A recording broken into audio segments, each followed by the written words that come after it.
The Leap of Faith. Understanding Søren Kierkegaard and the Philosophy of Subjective Truth. In this video, we'll break down one of the greatest Danish philosophers. From his radical challenge to systematic philosophy, through his belief that truth is subjectivity and his concept of the leap of faith, to his understanding that authentic existence requires confronting anxiety and despair. This is Søren Kierkegaard. Born in 1813 into a wealthy and deeply religious family in Copenhagen, he would become known as the father of existentialism.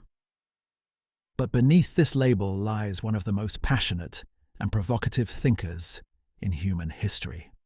A man who saw through the comfortable illusions of his age, who understood that genuine faith and authentic existence require risk, commitment, and the courage to stand alone. Kierkegaard was born into privilege and melancholy. His father, Mikkel Pedersen Kierkegaard, was a prosperous merchant who had risen from peasant poverty, but who carried a profound sense of guilt and religious dread. Mikkel believed he had been cursed by God for cursing God as a child, and this dark conviction shaped the household atmosphere. Young Søren inherited both his father's wealth and his melancholy, growing up in an environment of intense religious introspection and psychological complexity. He could have lived a conventional life as a respected theologian or academic philosopher, but something in his nature rejected this path. Though he studied theology at the University of Copenhagen and later wrote a dissertation on irony and Socrates, he never pursued the ordinary career these credentials would have provided. Instead, he devoted his brief life to writing a series of works that challenged every comfortable assumption of his society. Why did Kierkegaard write under pseudonyms and in such indirect literary forms? Many of his most important works were published under fictional authorship, with names like Johannes Climacus, Anticlimacus, and Johannes de Silentio. Some critics saw this as mere eccentricity or pretension, but this misunderstands his entire project. Kierkegaard believed that truth, particularly existential and religious truth, cannot be communicated directly from one person to another like scientific information. It must be discovered through personal struggle, through indirect communication that forces readers to think and choose for themselves. His pseudonymous authorship was designed to prevent readers from simply adopting his conclusions as abstract doctrines. Each pseudonym represents a different life view, a different way of existing in the world. By presenting these perspectives dramatically rather than arguing for them systematically, Kierkegaard forces his readers to become active participants in the search for truth, rather than passive recipients of someone else's system. The Copenhagen into which Kierkegaard was born was dominated by Hegelian philosophy and Danish Christendom, both of which he would spend his life attacking. Hegel had developed an enormous systematic philosophy claiming to comprehend all of reality through dialectical reason. Christianity in Denmark had become comfortable, cultural, and conventional, a matter of social conformity rather than passionate commitment. Kierkegaard saw that both had lost touch with the reality of individual human existence. What makes Kierkegaard unique among philosophers is his insistence that the most important questions cannot be answered by objective thinking or systematic philosophy. Where Hegel sought to comprehend everything within a rational system, Kierkegaard insisted that the individual's concrete existence escapes all systems. Where Danish Christendom offered comfortable certainty, he proclaimed that genuine faith requires risk, uncertainty, and constant renewal. His philosophy speaks to us across nearly 2 centuries because he addressed questions that remain urgently relevant. How do we find authentic selfhood in an age of conformity? How do we make genuine choices when we're paralyzed by endless options? How do we commit ourselves passionately to anything in an ironic age that mocks all commitment? How do we face anxiety and despair without fleeing into distraction or self-deception? These are not abstract academic questions, but existential challenges that every human being faces. Through his books, journals, and direct religious, Writings. Kierkegaard created a philosophy that remains as challenging and provocative today as it was in the 1840s. He understood existence as stages through which individuals might progress, but only through personal choice and radical commitment. He recognized that truth is subjectivity, that what matters most cannot be grasped objectively, but must be lived passionately. He saw that authentic existence requires confronting the anxiety and despair that most people flee. His ideas remain as relevant today as they were 180 years ago, perhaps even more so in our age of social media performance, endless ironic detachment, and the anxiety of infinite choice. Part 1. The 3 stages of existence. Kierkegaard's most famous contribution to philosophy is his description of 3 stages or spheres of existence: the aesthetic, the ethical, and the religious. These are not merely theoretical categories, but lived ways of being in the world. Understanding them requires recognizing that they represent fundamentally different orientations toward life, different answers to the question of how to exist. The aesthetic stage is the life devoted to immediate experience, pleasure, and the avoidance of boredom. The aesthete lives in the moment, seeking interesting experiences and fleeing from anything tedious or repetitive. Kierkegaard's most famous portrayal of aesthetic existence appears in the first volume of Either/Or, particularly in the figure of A, who writes about seduction, music, and the art of living for pleasure. The aesthetic life can take many forms. At its crudest, it is simple hedonism, the pursuit of sensory pleasure. But it can also be highly refined and sophisticated. The aesthete might be an artist, a Don Juan figure, a person of taste and cultivation. What unifies all aesthetic existence is the attempt to live in immediacy, to avoid commitment and responsibility, to keep all possibilities open. But Kierkegaard saw that aesthetic existence contains an internal contradiction that leads necessarily to despair. The aesthete seeks fulfillment in immediacy, but immediate experiences are fleeting by nature. The moment of pleasure passes and boredom returns.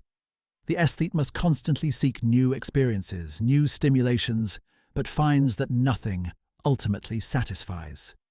Each pleasure promises fulfillment, but delivers only temporary distraction from an underlying emptiness. Moreover, the aesthetic life is characterized by what Kierkegaard calls a rotation method. The aesthete tries to avoid boredom by constantly varying experiences, by seeking novelty and surprise. But this strategy ultimately fails because the problem is not the content of experience, but the mode of existence itself. No amount of interesting experiences can provide the unity and meaning that human existence requires. The aesthetic stage also involves a kind of self-deception. The aesthete imagines himself free because he commits to nothing, keeps all options open, lives spontaneously. But this apparent freedom is actually a form of bondage. By refusing to choose definitively, the aesthete is controlled by moods, circumstances, and the pursuit of pleasure. He has no stable self because he has never taken responsibility for creating one through commitment and decision. The aesthetic life culminates in despair. This is not necessarily recognized or acknowledged despair. The aesthete may continue to pursue pleasure, may even seem happy to external observers.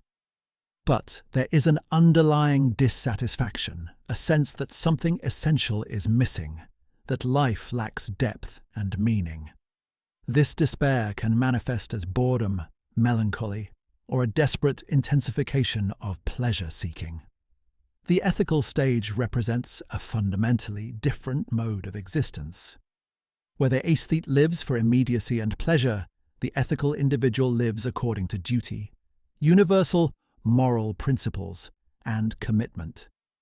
The ethical life is portrayed most fully in the second volume of Either/Or, in the letters of Judge William, who represents married life and social responsibility. The ethical individual has made definitive choices and accepts responsibility for them.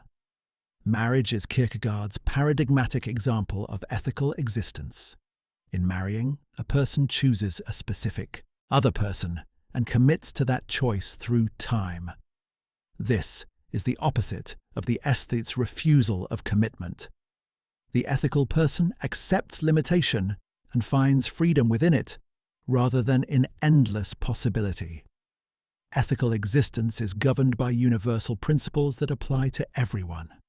Duty, justice, honesty, and responsibility are not matters of personal preference, but objective, moral requirements. The ethical individual recognizes moral law as binding and shapes his life accordingly. This gives life structure, meaning, and continuity that aesthetic existence lacks. But Kierkegaard insists that ethical existence also has its limitations and its own form of despair. The ethical individual tries to fulfill universal moral requirements through his own effort and will, but he discovers that he cannot make himself into what morality demands. There is always a gap between what he is and what he ought to be. This generates guilt and a sense of moral failure that ethical existence cannot resolve on its own terms. Moreover, the ethical stage, while superior to the aesthetic, still lacks the deepest dimension of human existence. It concerns the individual's relation to universal moral principles and social duties, but not yet the individual's relation to God. The ethical person is a good citizen, a responsible family member, an honest professional. But has he confronted the ultimate questions of existence? Has he found his true self in relation to the eternal? The religious stage represents the highest form of existence, though it cannot be reached by a smooth progression from the ethical. It requires a leap, a break with the universal principles that govern ethical life. The religious individual stands in absolute relation to the absolute, in direct personal relationship with God that transcends all mediation by universal principles or social structures. Kierkegaard distinguishes between two forms of religiousness. Religiousness A involves recognizing one's guilt before God and one's inability to save oneself through ethical striving. This leads to what Kierkegaard calls infinite resignation, the giving up of everything finite. Religiousness B is specifically Christian faith, which adds to resignation the absurd belief that God entered time in Christ, that the infinite became finite. Religious existence is characterized by passion, inwardness, and subjective commitment. Where the aesthetic seeks pleasure and the ethical follows duty, the religious individual exists in passionate relationship with God. This cannot be demonstrated objectively or justified to others. It is a risk, a commitment made in the face of uncertainty, what Kierkegaard calls the leap of faith. The three stages are not merely sequential phases that everyone passes through. Most people remain in the aesthetic stage, and many who reach the ethical never advance further. The movement from one stage to another cannot happen through rational argument or gradual development, but only through decisive choice, through what Kierkegaard calls the leap. Part 2. Truth as subjectivity. One of Kierkegaard's most radical and misunderstood claims is that truth is subjectivity. This is not relativism or the denial of objective truth. Rather, it is the recognition that for existing individuals, the most important truths concern how we exist. And these truths cannot be grasped objectively but only lived subjectively. Kierkegaard distinguishes between objective and subjective truth. Objective truth concerns facts about the world that can be established through evidence and reasoning. Scientific truths, historical facts, mathematical proofs are objective. They are the same for everyone and can be verified impersonally. But Kierkegaard insists that the most important truths for human existence cannot be grasped this way. Consider the question, what is Christianity? From an objective standpoint, this asks about historical facts, doctrinal content, institutional structures. One could study the Bible, church history, and theology to arrive at an objective answer. But Kierkegaard insists this misses the essential point. The real question is not, what is Christianity objectively, but am I a Christian? What does it mean for me to be a Christian? These questions cannot be answered objectively because they concern my own existence, my own relationship with God, my own commitment and passion. I can know all the objective facts about Christianity and still miss the truth of Christianity if I have not appropriated it subjectively, if it has not transformed my existence. Kierkegaard formulates this insight in a striking way. Truth is subjectivity, an objective uncertainty held fast in an appropriation process of the most passionate inwardness is the truth, the highest truth attainable for an existing individual. This is not saying that anything believed passionately becomes true. Rather, it recognizes that religious truth specifically cannot be established objectively, but must be embraced through risk and commitment. The objective approach to religious truth leads to endless postponement of commitment. One can always seek more evidence, more arguments, more certainty before deciding. But this treats religious truth as if it were scientific truth, as if one could first establish Christianity objectively and then decide whether to commit to it. Kierkegaard insists this gets everything backward. Religious truth requires subjective commitment precisely because it cannot be established objectively. If Christianity could be proven with scientific certainty, faith would be unnecessary. But faith is essential to Christianity. Therefore, Christianity must involve objective uncertainty embraced through passionate commitment. The uncertainty is not a defect but a necessary condition for genuine faith. This understanding of truth has profound implications for how we should think about knowledge. Objective knowledge can be accumulated, stored in books, transmitted from teacher to student, but subjective truth must be lived. I cannot know what courage is merely by reading about it. I must act courageously. I cannot know what faith means by studying theology. I must believe. Kierkegaard illustrates this with a striking comparison.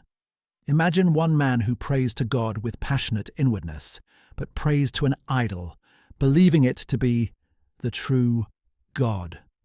Imagine another man who prays to the true God, but does so objectively, without passion or inwardness. Which one truly prays? Kierkegaard's shocking answer is the first. The truth is not in the objective correctness of the belief, but in the subjective manner of believing. This does not mean that objective content is irrelevant.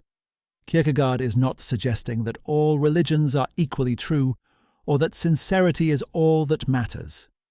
His point is that for existing individuals, the how of believing is more important than the what. Passionate commitment to objective uncertainty is truer than detached knowledge of objective certainty. The concept of subjective truth also explains Kierkegaard's emphasis on inwardness. Modern culture, he observed, is entirely oriented toward the external and objective. We measure success by external achievements, we seek public recognition, we trust only what can be verified objectively.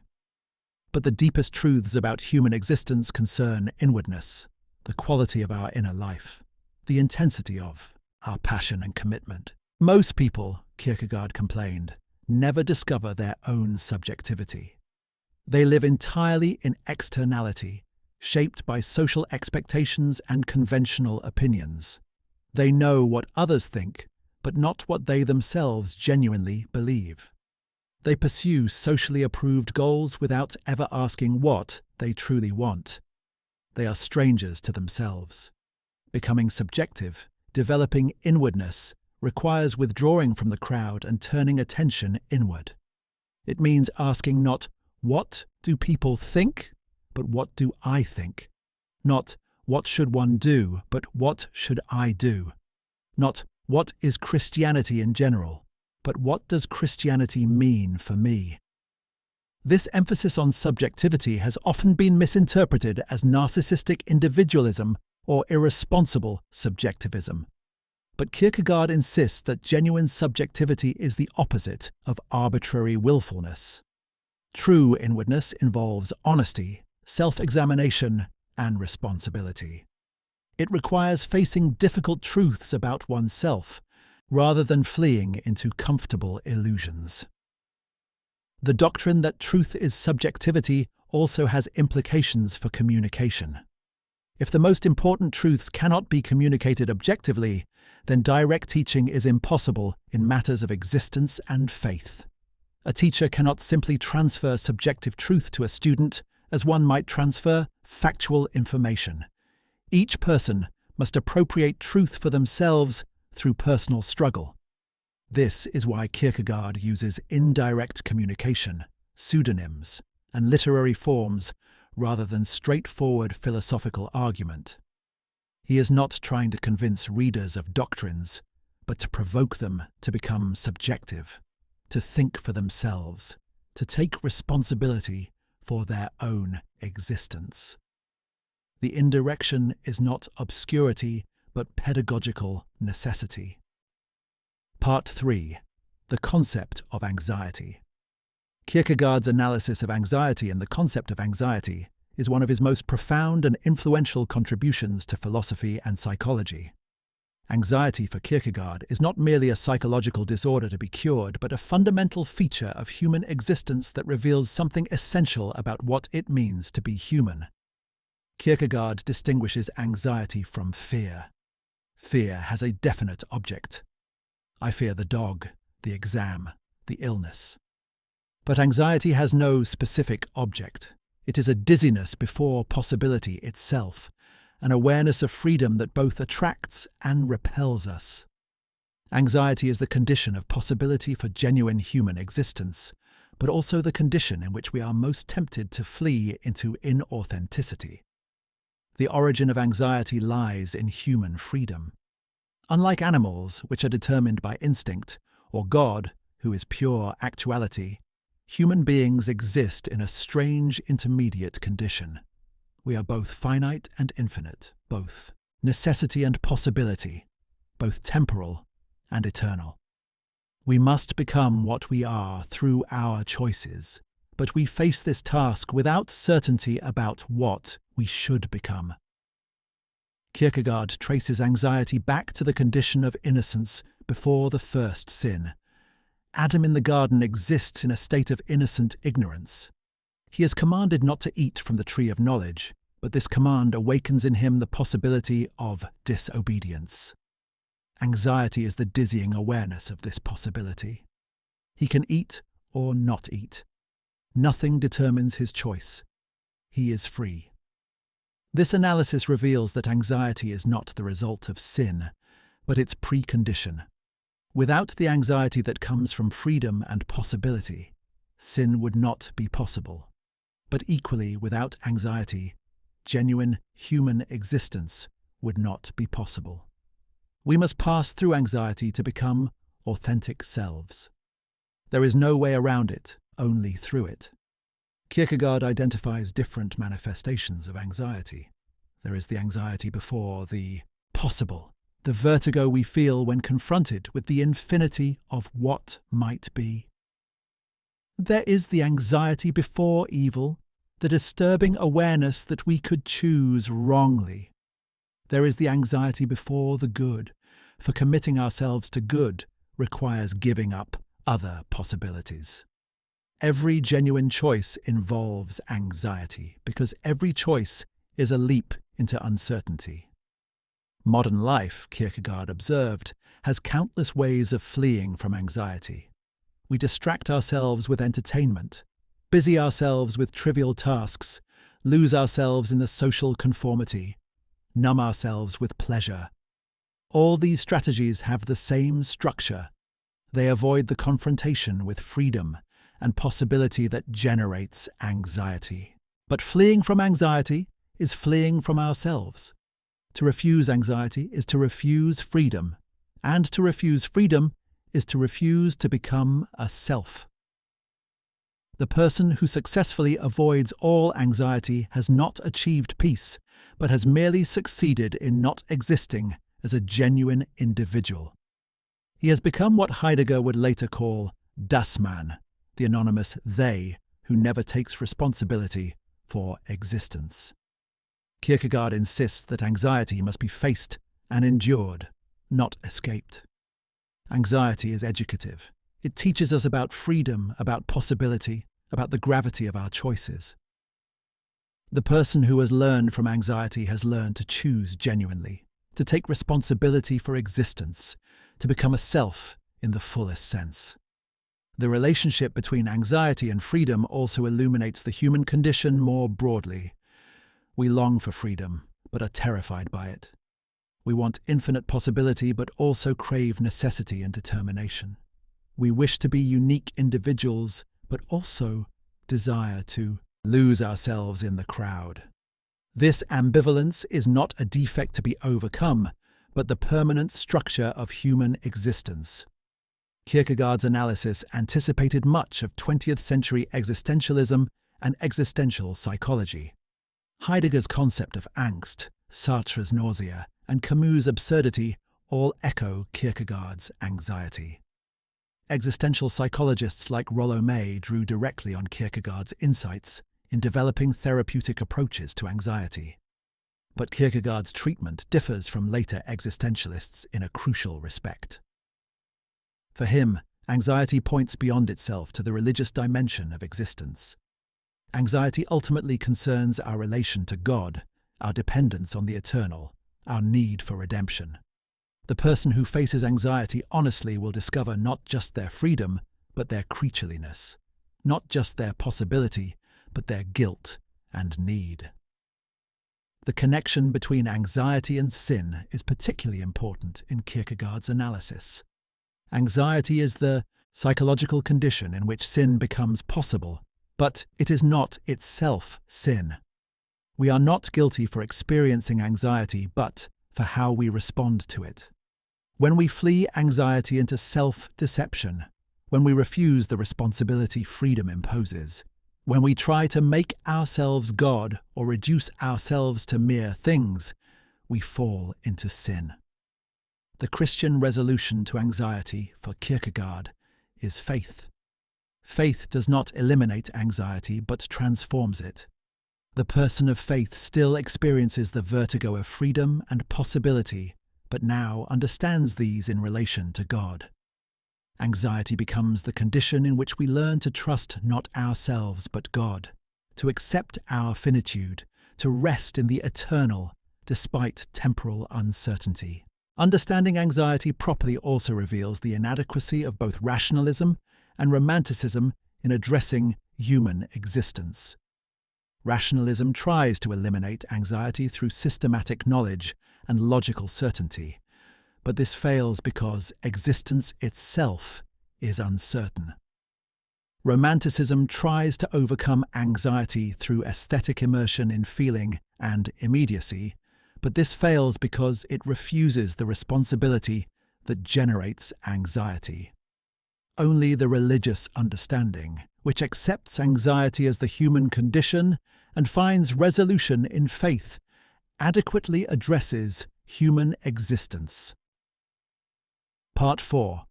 Despair and the sickness, unto death. In the sickness. Unto death, Kierkegaard provides his most systematic analysis of human selfhood and its failure. The sickness unto death is not physical death, but despair, which Kierkegaard understands as a fundamental disrelation in the structure of the self. Despair is more universal, more profound, and more dangerous than generally recognized. Kierkegaard begins with a definition of the self that has become famous. The self is a relation which relates itself to itself. This cryptic formulation means that humans are not simply given as complete selves, but must become selves through a process of self-relating. The self is not a thing, but a task, not a substance, but a process of relating to oneself. But the self is also a synthesis of opposites, infinite and finite, temporal and eternal, freedom and necessity, possibility and actuality. These oppositions are not balanced naturally or automatically. The self must actively maintain the balance, and this is precisely where despair enters. Despair is the failure to achieve or maintain the proper synthesis. Kierkegaard identifies three basic forms of despair. First, there is despair at not being conscious of having a self, which is the despair of never becoming genuinely subjective, of living entirely in externality and conformity. Most people, Kierkegaard suggests, exist in this unconscious despair without ever recognizing it. Second, there is despair at not being willing to be oneself. This occurs when the individual becomes conscious of self, but finds the self unacceptable and wishes to be rid of it or to be someone else. This is the despair of weakness, a form of resignation that refuses the task of becoming oneself. Third, there is despair at being oneself. This is the defiant despair that refuses to accept the self as given, that tries to create itself absolutely through its own power. This is the despair of strength, a Promethean rebellion that will not accept dependence on God or on any power beyond itself. These forms of despair correspond to imbalances in the synthesis that constitutes selfhood. The despair of infinitude occurs when the self loses itself in abstract possibility, becoming fantastic and unreal. The despair of finitude occurs when the self becomes entirely determined by worldly concerns, losing all transcendence and possibility. The despair of possibility occurs when everything becomes possible and nothing actual. The despair of necessity occurs when everything seems determined and no real choice seems available. What makes despair the sickness unto death is that it cannot end in death. Unlike physical sickness, which ends in either recovery or death, despair continues. Even death does not resolve it because the self, being spiritual, does not simply cease to exist. The despair continues as a living death, a self that cannot escape itself and cannot successfully be itself. Kierkegaard insists that despair is not a rare condition, but universal. Everyone is in despair, though most people are unconscious of it. The comfortable bourgeois who thinks himself perfectly content, the successful professional who has achieved all worldly goals, the person who has never questioned their conventional beliefs, all are in despair, though they do not know it. The apparent absence of despair is often the worst form of despair. To live one's entire life without becoming conscious of oneself, without facing the task of becoming a self, without encountering the anxiety and uncertainty of genuine existence, this is to exist in the deepest despair while imagining oneself happy. Becoming conscious of despair is actually progress, a movement toward authentic existence. The person who recognizes their despair has at least become subjective, has begun to relate to themselves as a self. The question then becomes whether they will flee back into unconsciousness or move forward through the despair toward faith. Kierkegaard traces the deepening of despair through various stages. There is despair that does not know it is despair. There is the despair that knows itself to be despair, but tries to overcome it through human effort. There is the defiant despair that refuses resolution and maintains itself in opposition to God. Each stage is a deepening of consciousness and of the distance from resolution. The only resolution to despair, Kierkegaard argues, is faith. Despair is fundamentally spiritual, a problem in the self's relation to itself and to God. It cannot be resolved through worldly success, philosophical insight, or human effort. The self must accept that it cannot constitute itself, but must rest transparently in the power that established it, in God. Faith is not the absence of despair, but its transformation. The person of faith has not eliminated the tension and anxiety of existence, but has found a way to exist within it. By grounding the self in God rather than in itself or in worldly things, faith makes it possible to be oneself, despite all uncertainty and difficulty. The analysis of despair also reveals Kierkegaard's critique of his age. Modern secular culture assumes that people are naturally healthy and that problems are external obstacles to be overcome through progress. But Kierkegaard insists that the deepest sickness is internal and spiritual. No amount of social reform, technological advancement, or rational enlightenment can cure the sickness unto death, because it concerns the self's relation to the eternal. This has profound implications for how we understand human suffering. Not all suffering is despair. Physical pain, loss, and hardship are not necessarily forms of despair. Conversely, apparent happiness and success can mask profound despair. What matters is not external circumstances, but the internal structure of the self, whether it has achieved authentic selfhood or remains in disrelation. The concept of despair also illuminates the nature of sin. Sin is not merely moral transgression, but a deeper condition in which the self refuses to be itself before God. The various forms of despair are forms of sin because they represent the self's refusal to accept its proper relation to God. Even the despair that seems like weakness is a form of defiance because it refuses the task God has given. Kierkegaard's analysis challenges the rationalist assumption that understanding a problem is equivalent to solving it. One can understand despair perfectly well and still be in despair. Knowledge of despair is not the cure for despair. Only the leap of faith can resolve it, and this cannot be achieved through understanding, but only through passionate commitment and risk. Part 5. The Leap of Faith. The concept of the leap of faith is perhaps Kierkegaard's most famous contribution to religious thought, though it is also widely misunderstood. The leap is not irrational caprice or blind acceptance of absurdity. Rather, it is the necessary mode of transition when moving from one stage of existence to another, particularly when moving into religious faith. Kierkegaard insists that there is a qualitative difference between stages of existence. You cannot move from the aesthetic to the ethical, or from the ethical to the religious through gradual development or logical deduction. Each transition requires a decisive break, a leap that cannot be justified beforehand, but only made in passionate commitment. The leap of faith specifically refers to Christian faith, which requires accepting what Kierkegaard calls the absolute paradox, that the eternal God entered time as a human being in Jesus Christ. This cannot be comprehended rationally because it violates the categories of reason. The infinite cannot become finite.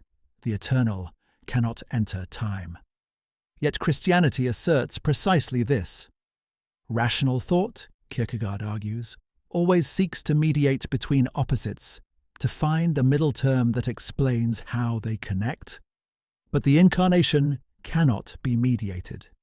It is an absolute paradox that reason must encounter as an impenetrable offence or as the occasion for faith. One cannot understand it and then decide whether to believe it. One must believe it, despite not understanding it. This is why faith requires a leap. There is no continuous path from reason to faith, no ladder of arguments that leads smoothly from doubt to belief.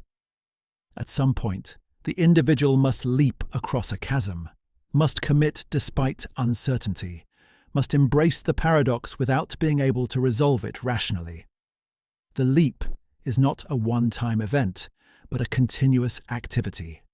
Faith must be renewed constantly because the temptation to fall back into rational comprehension or ethical self-sufficiency is constant. The believer exists in constant risk, in constant uncertainty, constantly choosing to maintain belief despite the lack of objective certainty. Kierkegaard illustrates the leap of faith most powerfully in Fear and Trembling, his meditation on Abraham's near sacrifice of Isaac. Abraham receives a command from God that violates all ethical principles. Kill your son. The ethical person would refuse as murder. But Abraham makes what Kierkegaard calls a teleological suspension of the ethical, putting absolute duty to God above universal moral law. This is not a comfortable story. Kierkegaard does not want readers to admire Abraham easily or to think faith is simple. Abraham exists in fear and trembling, in anguish and uncertainty. He cannot explain his action to others because it transcends all universal principles that could make it comprehensible.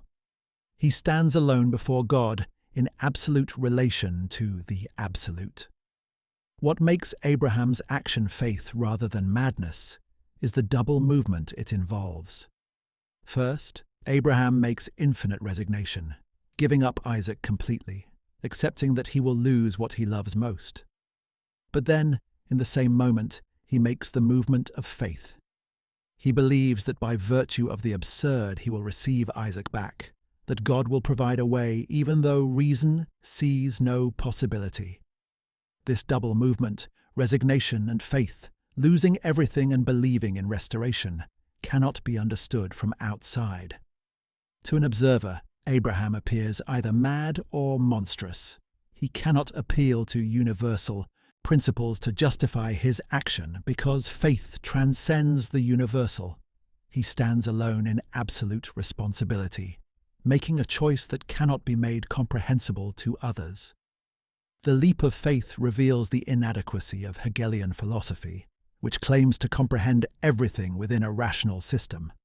Hegel's mediation always finds a middle term, always resolves contradictions into higher syntheses.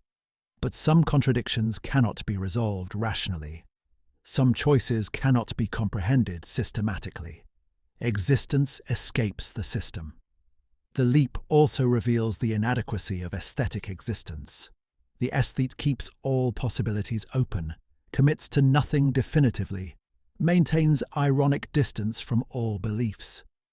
But this means never becoming an actual self, never taking responsibility for existence. Faith requires closing off infinite possibility through definitive commitment, risking everything on a belief that cannot be proven. Kierkegaard emphasizes that faith is not certainty. If Christianity could be proven, faith would be unnecessary.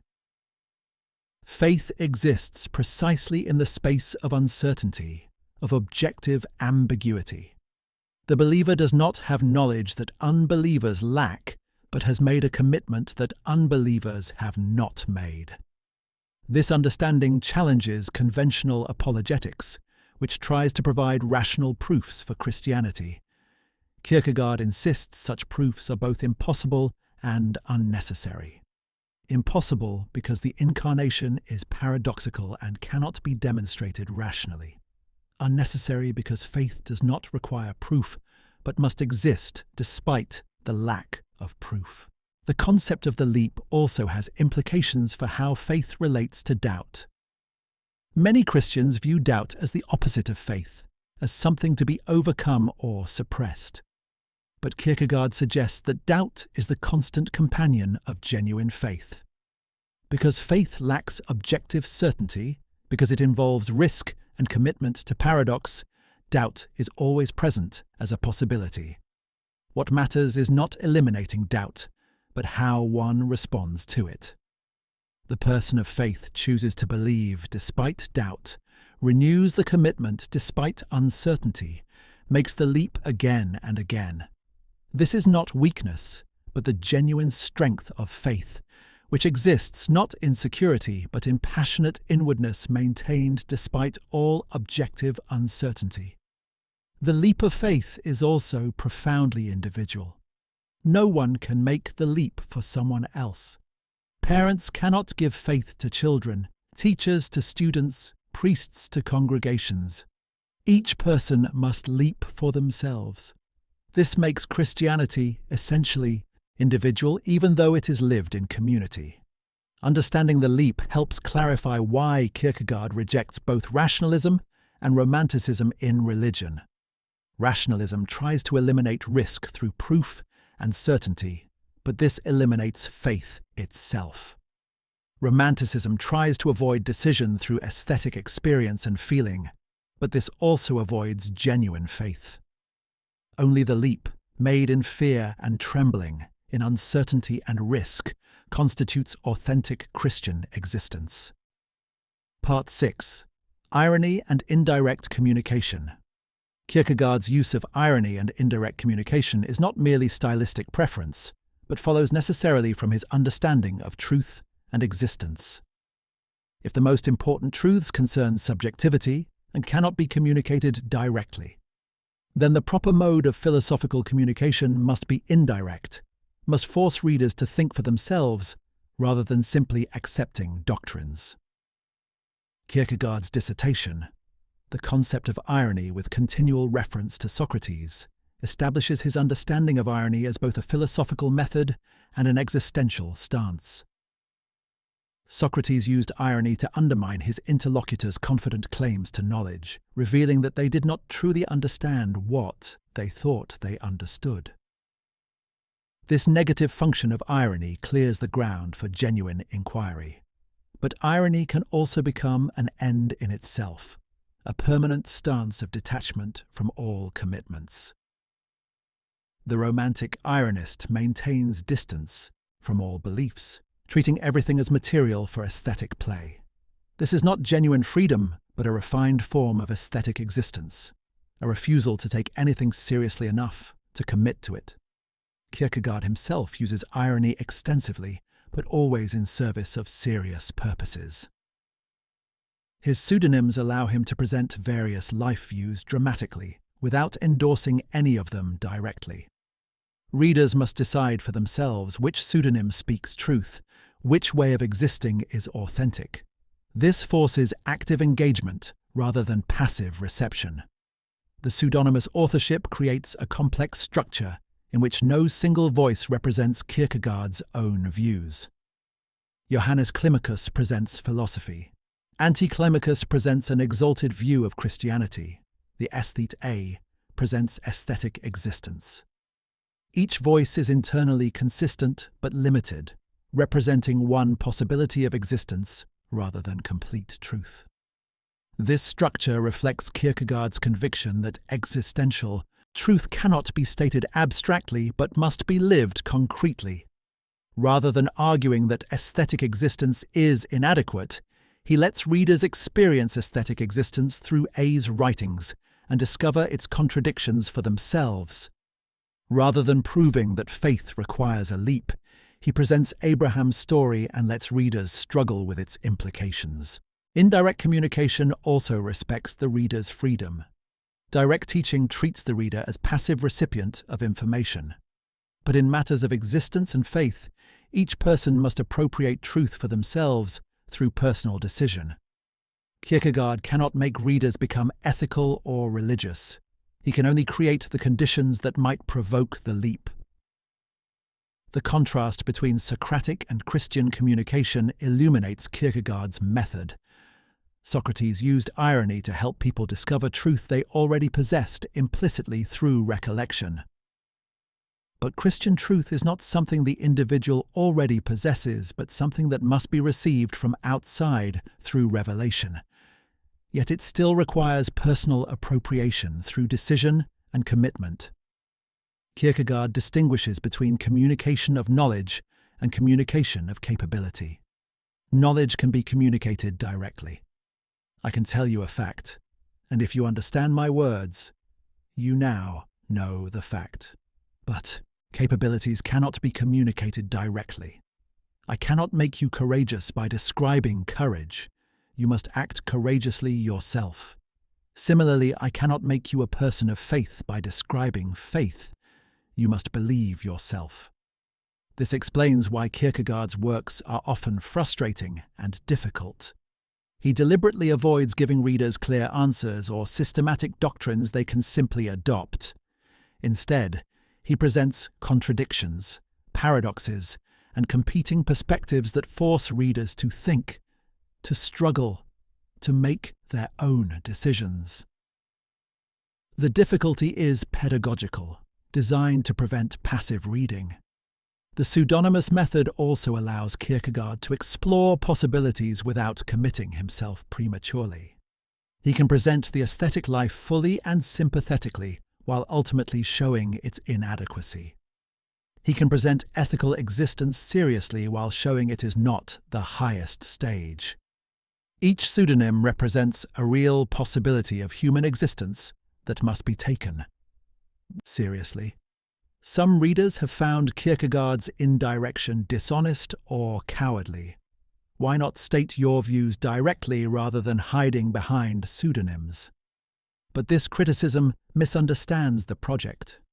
Kierkegaard is not trying to convince readers of doctrines, but to transform how they exist.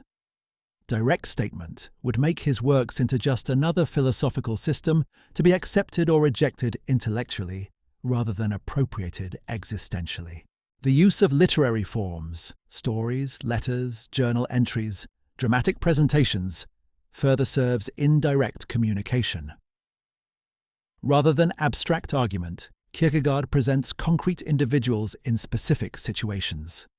This engages imagination and emotion as well as intellect, involving the whole person, rather than just rational faculty. Irony also serves a critical function, exposing the illusions and self-deceptions of modern culture. Kierkegaard uses irony to mock the pretensions of systematic philosophy, the complacency of cultural Christianity, the self-satisfaction of bourgeois society. This negative work is necessary preparation for positive construction of authentic existence. But irony must not become merely destructive. Kierkegaard's later works increasingly combine irony with direct religious communication. In his edifying discourses and explicitly Christian writings, he speaks more directly about faith, sin, and grace. But even here, the indirection remains because religious truth still requires personal appropriation.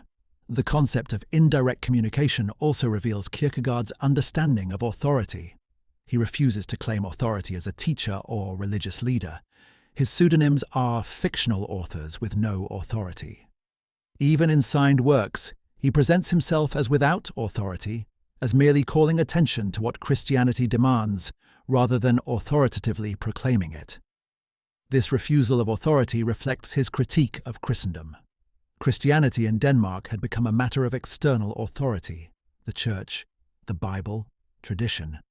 People accepted Christianity because authorities told them to, not through personal decision and commitment. Kierkegaard wants to force individuals to decide for themselves, to take responsibility for their own relation to Christianity. Part 7. The Individual Against the Crowd 1. Of Kierkegaard's most persistent themes is the primacy of the individual against the crowd, the masses, the public, Christendom. He saw modern society as tending toward conformity, abstraction, and the dissolution of individual responsibility. His philosophy is a sustained defense of the individual's irreducible importance and irreplaceable responsibility. Kierkegaard's critique begins with the observation that modern life offers countless ways to avoid being an individual.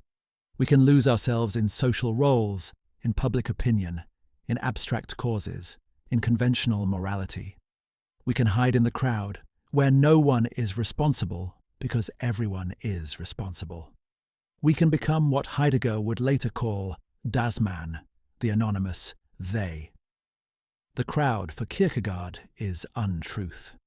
Not because crowds necessarily believe false things, but because existing in the crowd mode means abdicating personal responsibility and genuine decision. The crowd is abstract. Its members relate to each other numerically rather than individually. It has no conscience, makes no genuine commitments, faces no real consequences. Kierkegaard's formula, the individual, became the motto of his authorship. He insisted that this was his category, his contribution to thought. While Hegel emphasized the absolute, the system, the world historical, Kierkegaard emphasized the single individual standing alone before God, taking responsibility for existence, making genuine decisions. The modern press and public opinion epitomized for Kierkegaard the abstraction and irresponsibility of the crowd. The press creates a phantom public that seems to have opinions and make judgments, but that is actually nothing. No one. People adopt opinions from newspapers without genuine conviction, speak of what people think, without taking personal responsibility for belief. Kierkegaard's late attack on the Danish church stemmed from his perception that Christianity had become a crowd phenomenon, a matter of social conformity rather than individual faith. Everyone was Christian by default, through baptism and cultural identity, without ever making a personal decision. This was not Christianity at all, but a comfortable illusion that protected people from the demands of genuine faith. Against the crowd, Kierkegaard insists on the absolute importance of the single individual. Before God, each person stands alone. No one can believe for someone else, make decisions for someone else, take responsibility for someone else. The religious individual exists in absolute relation to the absolute, which means in absolute separation from all mediation by society, culture, or tradition. This emphasis on individuality has sometimes been misinterpreted as selfish individualism or antisocial atomism. But Kierkegaard is not advocating isolation or selfishness. He is insisting that genuine ethical and religious life requires taking personal responsibility, making genuine decisions, becoming a concrete self, rather than an abstract member of the crowd. The individual also stands in tension with the universal, with the general principles that govern ethical life. As we saw in Fear and Trembling, Abraham must make a teleological suspension of ethics, putting his absolute duty to God above universal moral law. This does not mean ethics is unimportant, but that the religious individual's relation to God transcends all mediation by universal principles. Kierkegaard's critique of leveling is related to his critique of the crowd. Modern democratic culture tends toward equality and sameness, treating all individuals as interchangeable units. But this destroys genuine individuality.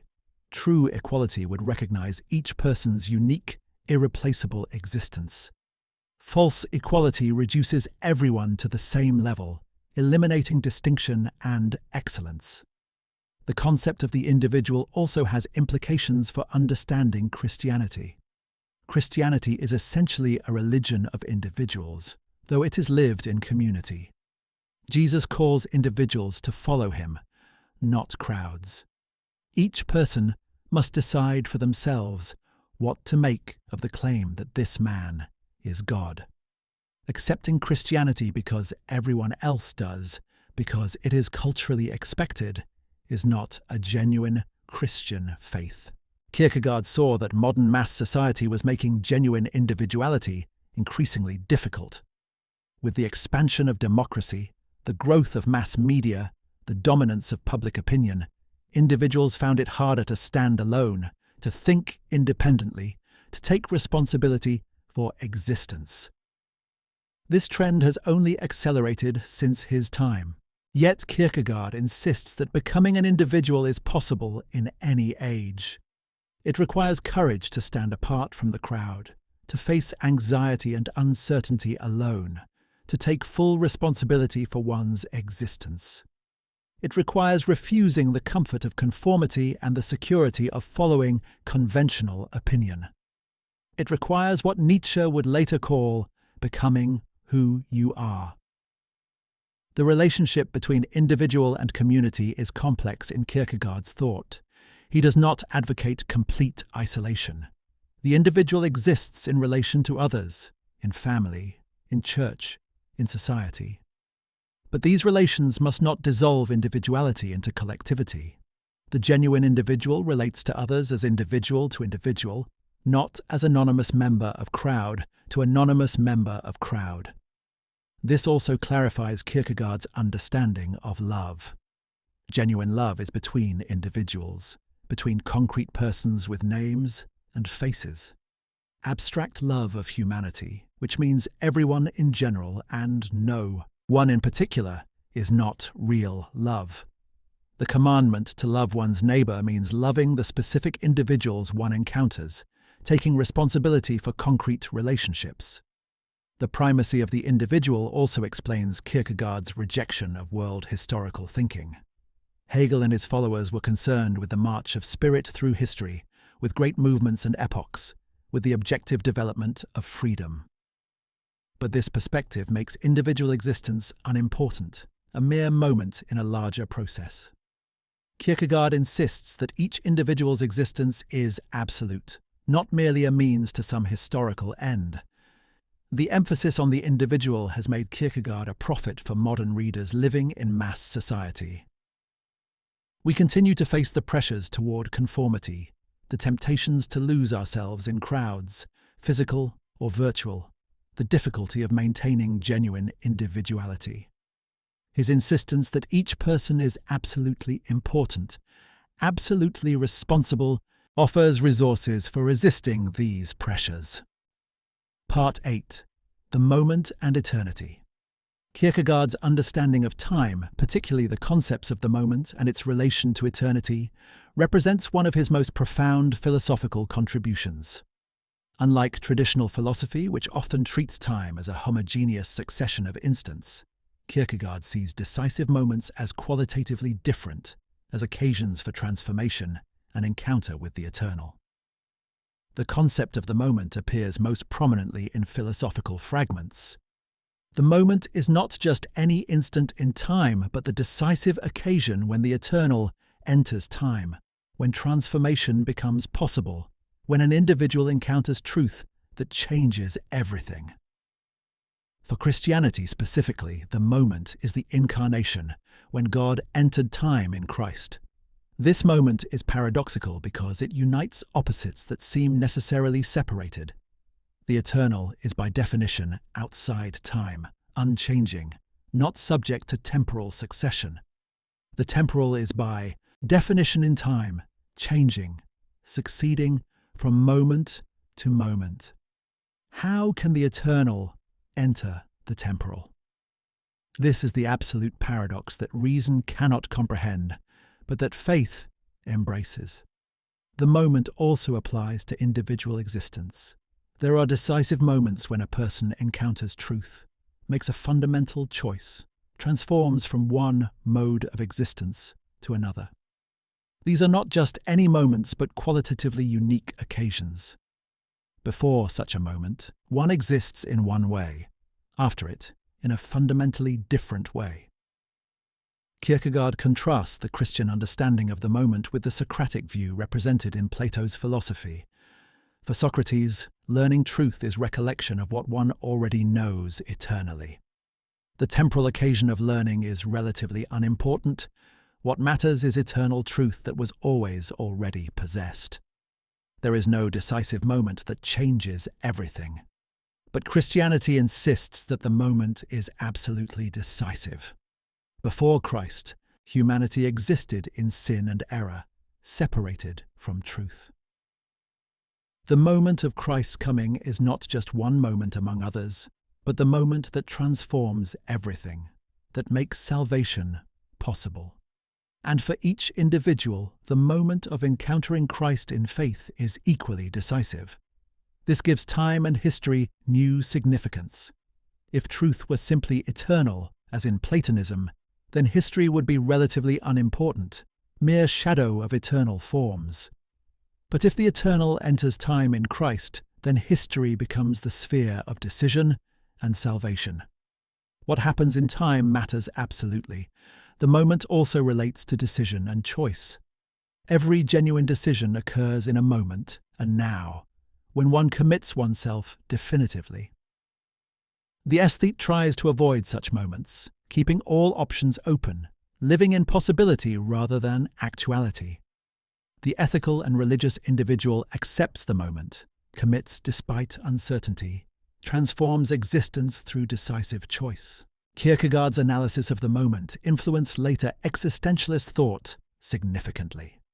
Heidegger's concept of the Augenblick, moment of vision, Sartre's notion of radical choice, and Jaspers's idea of limit situations all echo Kierkegaard's emphasis on decisive moments that transform existence. The relationship between time and eternity also appears in Kierkegaard's concept of repetition. Repetition is not merely doing the same thing again, but recovering what was lost, returning to what one was, but in a new way. It involves both forward movement and return, both change and constancy. Genuine repetition is possible only through faith, which believes that what is lost can be restored, that the eternal can be grasped within time. The concept of repetition appears in connection with Job, who loses everything but receives everything back through faith. This is not simply a return to the original state, but a transformed relationship to what one has. Job receives his goods back, but now he holds them differently, as gifts of grace rather than possessions by right. The moment also illuminates Kierkegaard's understanding of contemporaneity with Christ. The question is not how we relate to a figure from ancient history, but how we become contemporary with Christ, how the eternal moment of incarnation becomes present for us. This cannot happen through historical knowledge alone, but only through the leap of faith that makes the past present. Every generation is equally close to and equally distant from Christ. Those who lived during his earthly life had no advantage over us, and we have no disadvantage compared to them. What matters is not historical proximity, but faith, the decision to become contemporary with Christ through commitment. This understanding of time also explains why Christianity cannot be proven historically. Historical evidence concerns what happened in the past, matters of fact that can be investigated objectively. But Christianity concerns the eternal significance of what happened, the claim that a specific historical individual was God. This claim cannot be established historically because it transcends historical categories. The moment also relates to Kierkegaard's understanding of conversion and transformation. Becoming a Christian is not gradual development, but decisive transformation in a moment. One does not become Christian by slowly accumulating Christian virtues or Christian knowledge. One becomes Christian through the moment of decision and commitment, the leap of faith.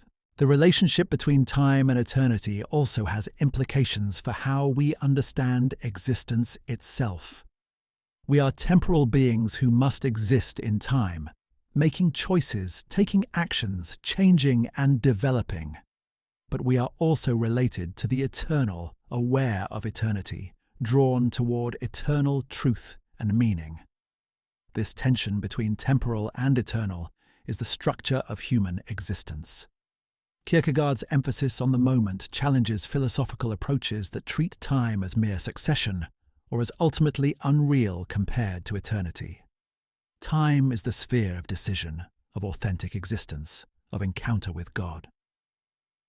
Despising the temporal in favor of abstract eternity means despising the condition in which we actually exist and must become ourselves.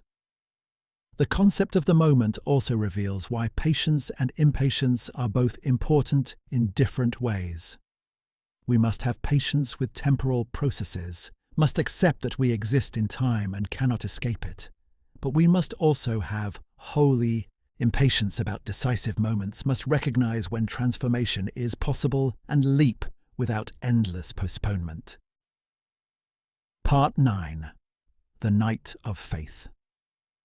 In Fear and Trembling, Kierkegaard's pseudonym Johannes de Silentio presents the night of faith as the highest type of religious existence.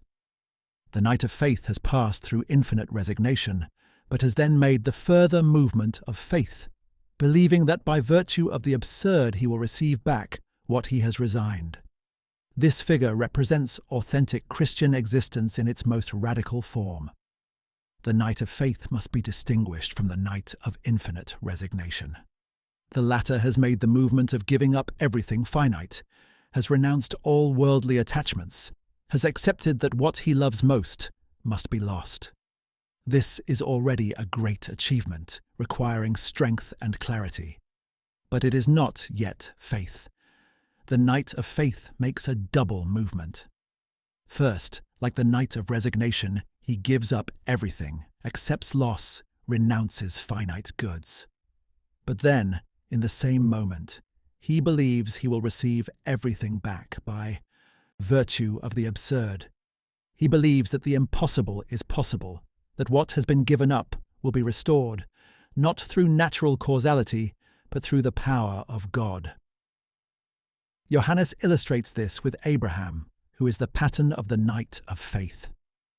Abraham is commanded to sacrifice Isaac, through whom God's promises were to be fulfilled. Abraham makes infinite resignation, accepting that he will lose Isaac, but he also believes that by virtue of the absurd, God will give Isaac back and will fulfill the promise despite the sacrifice. And indeed, Isaac is restored.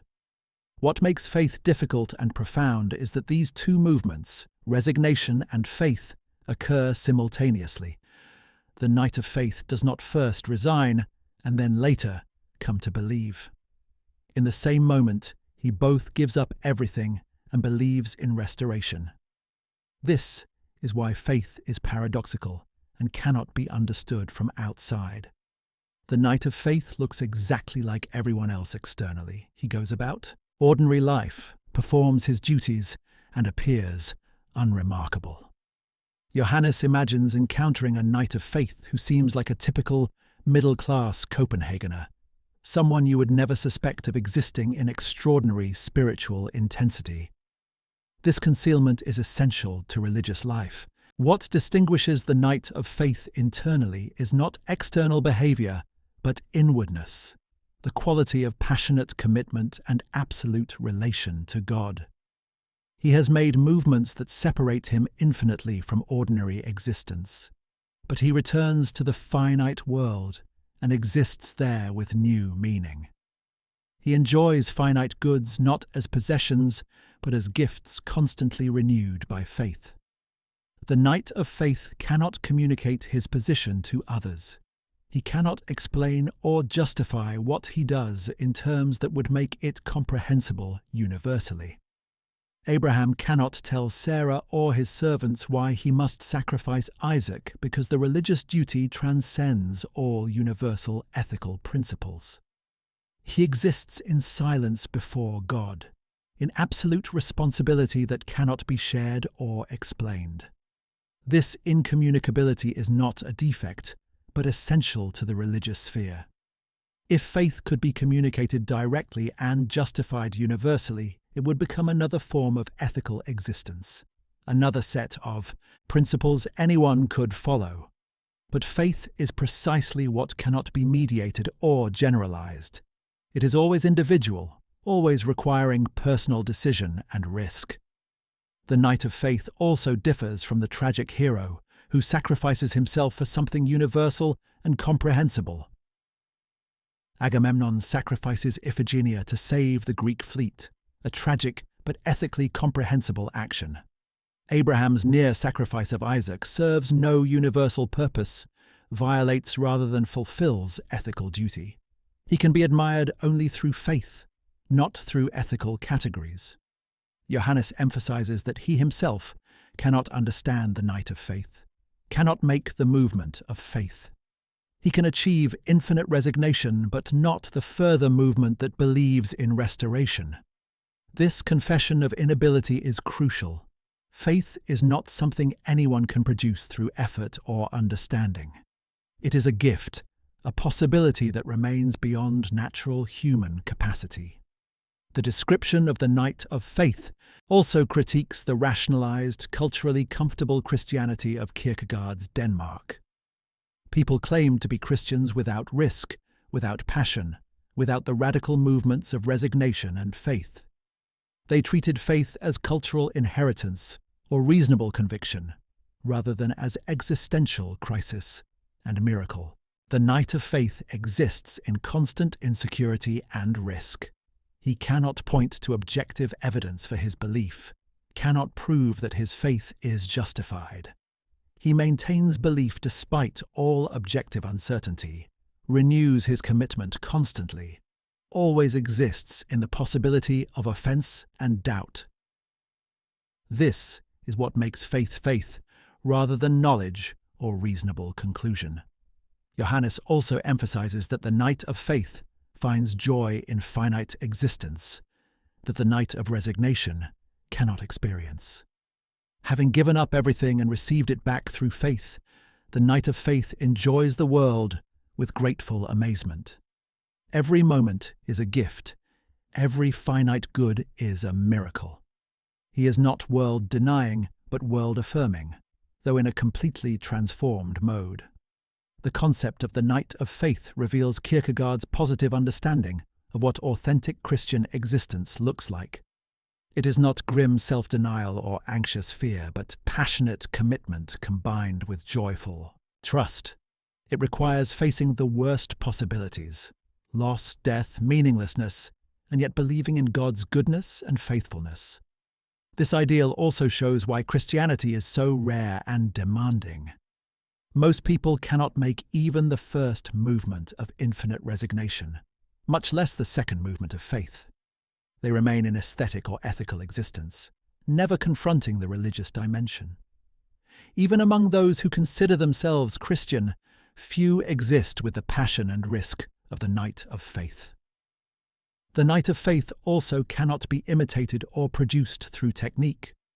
One cannot decide to become a knight of faith through resolution or practice. Faith is always a gift, always grace, always beyond human achievement. The most one can do is make oneself available for the possibility, clear away the obstacles of self-deception and aesthetic distraction. Understanding the knight of faith also clarifies why Kierkegaard refused to present himself as a model. He did not claim to be a knight of faith himself, did not offer his own existence as an example to imitate. He pointed toward what authentic existence would look like while confessing his own distance from it. This humility is itself more honest than claiming to have achieved what one merely describes. Part 10. Attack on Christendom. Kierkegaard's final years were marked by his sustained attack on the Danish state church and what he called Christendom. This attack was not motivated by personal grievance or political agenda, but by his conviction that institutional Christianity had betrayed the essence of Christian faith, making genuine Christianity nearly impossible within its framework. The immediate occasion for the attack was a sermon delivered at Bishop Minster's funeral, declaring him a witness to the truth, one of the authentic Christian martyrs and saints. Kierkegaard found this proclamation deeply dishonest. Minster had been a comfortable, powerful, wealthy church official who had never suffered for Christianity, never risked anything, never contradicted the world. To call such a figure a witness to the truth was to redefine Christianity entirely. But the attack went far deeper than criticism of one sermon or one bishop. Kierkegaard saw that Christianity in Denmark had become so accommodated to culture, so comfortable and safe, so devoid of offense and demand, that it was no longer recognizable as Christianity. Everyone was Christian by default, through infant baptism and cultural identity, without ever making a personal decision or facing any cost. This Christendom, Kierkegaard argued, was actually a massive illusion that prevented genuine Christianity. When everyone is Christian without decision or commitment, when Christianity costs nothing and requires nothing, when Christian faith is indistinguishable from ordinary bourgeois morality, then true Christianity has been abolished while its name is retained. The clergy, in Kierkegaard's analysis, had particular responsibility for this betrayal. They lived comfortable lives off Christianity, received good salaries and social respect, and preached sermons that offended no one. They presented Christianity as reasonable, respectable, and culturally valuable. But New Testament Christianity is offense to reason, scandal to respectability, opposed to worldly values. Kierkegaard's attack took radical forms. He published a series of fierce articles in newspapers, then launched his own journal, The Moment, devoted entirely to attacking Christendom. He called clergy cannibals who lived by causing people to imagine they were Christians when they were not. He said being a Christian in Christendom was impossible because the illusion of Christianity prevented encounter with real Christianity. The attack scandalized and bewildered most of his contemporaries. Some saw it as evidence that Kierkegaard had gone mad or become bitter. His friends urged him to moderate his tone. The church authorities considered prosecuting him for blasphemy, but Kierkegaard was uncompromising, believing that only complete honesty about the situation could make genuine Christianity possible again. Central to the attack was Kierkegaard's insistence on the qualitative difference between genuine Christianity and Christendom. Genuine Christianity requires personal decision, passionate commitment, willingness to suffer, constant risk. Christendom offers cultural conformity, social respect, and comfortable certainty. These are not two versions of the same thing, but completely opposite phenomena. Kierkegaard particularly criticized the doctrine that baptism makes one a Christian. In Christendom, infants are baptized and thereby declared Christian before they can understand, decide, or commit to anything. This makes Christianity hereditary and automatic, rather than a matter of personal faith. It creates the dangerous illusion that one is Christian without having become Christian existentially. The attack also focused on how Christianity had been rationalized and made reasonable. Apologetics tried to prove Christianity through arguments and evidence. Theology turned faith into doctrine and system. But this eliminated the offense of Christianity, the paradox and absurdity that require faith. Reasonable Christianity is not Christianity, but a philosophical substitute. Kierkegaard distinguished between being a Christian and playing Christianity. Christendom plays at Christianity, going through motions, maintaining institutions, teaching doctrines, without the reality of faith and transformation. This playing is actually worse than openly rejecting Christianity because it creates the illusion of faithfulness while evacuating all content. The attack on Christendom connects to Kierkegaard's broader critique of his age. He saw the 19th century as characterized by abstraction, system building, loss of passion, dissolution of the individual into the crowd. Christianity had been swept up in these tendencies, becoming abstract doctrine, systematic theology, cultural phenomenon, collective identity. What would genuine Christianity look like in contrast to Christendom? It would be characterized by personal decision and commitment, by passionate inwardness, by willingness to suffer for faith, by recognizing Christianity's offense to reason and scandal to respectability, by individual responsibility before God. It would be rare rather than universal, costly rather than comfortable, risky rather than certain. Kierkegaard did not call for reform of the church or for new institutions. He was not a church politician or organizational activist. His attack was more radical. He wanted to make clear what Christianity actually is, to remove the illusion so that honest people would have to choose whether to accept or reject it. He wanted transparency about the actual situation. The attack also involved Kierkegaard's refusal to take the sacrament in church.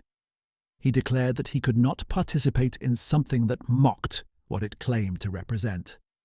This personal withdrawal was not recommended as general policy, but expressed his own impossibility of participating in Christendom's illusions while attacking them.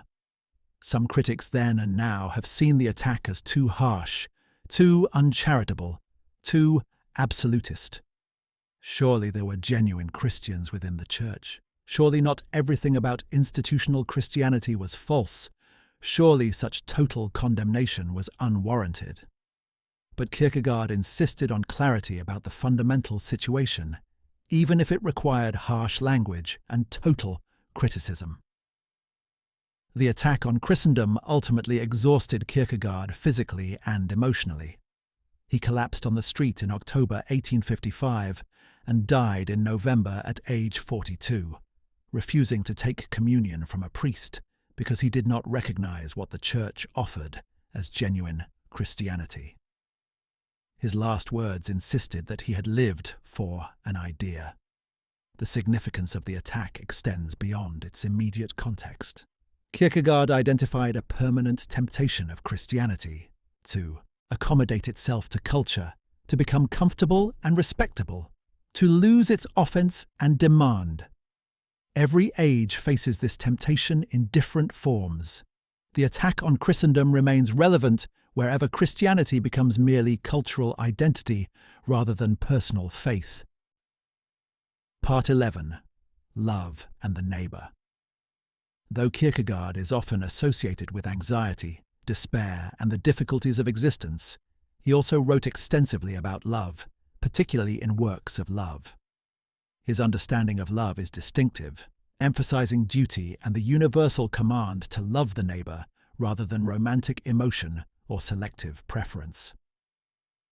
Kierkegaard distinguishes sharply between erotic love and friendship on one hand, and Christian neighbor love on the other. Erotic love and friendship are preferential, spontaneous, based on attraction and choice.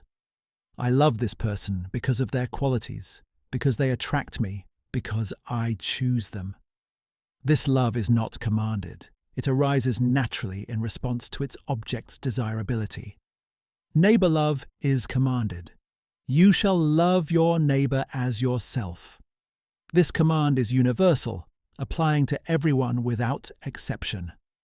The neighbor is not the person I happen to love or feel attracted to, but simply whoever is near me, whoever I encounter, everyone without distinction. Christian love is not preferential but universal. This commandment seems paradoxical. Can love be commanded? Isn't love precisely what arises spontaneously and cannot be produced by will? Kierkegaard insists that this misunderstands love. The commandment concerns not feelings, but will and action. I may not feel affection for my neighbor, but I can choose to act lovingly toward them, to seek their good, to serve their need. The command to love the neighbor also includes loving enemies. This is impossible for preferential love, which by definition loves some and not others. But Christian love makes no distinction between friend and enemy, attractive and unattractive, worthy and unworthy.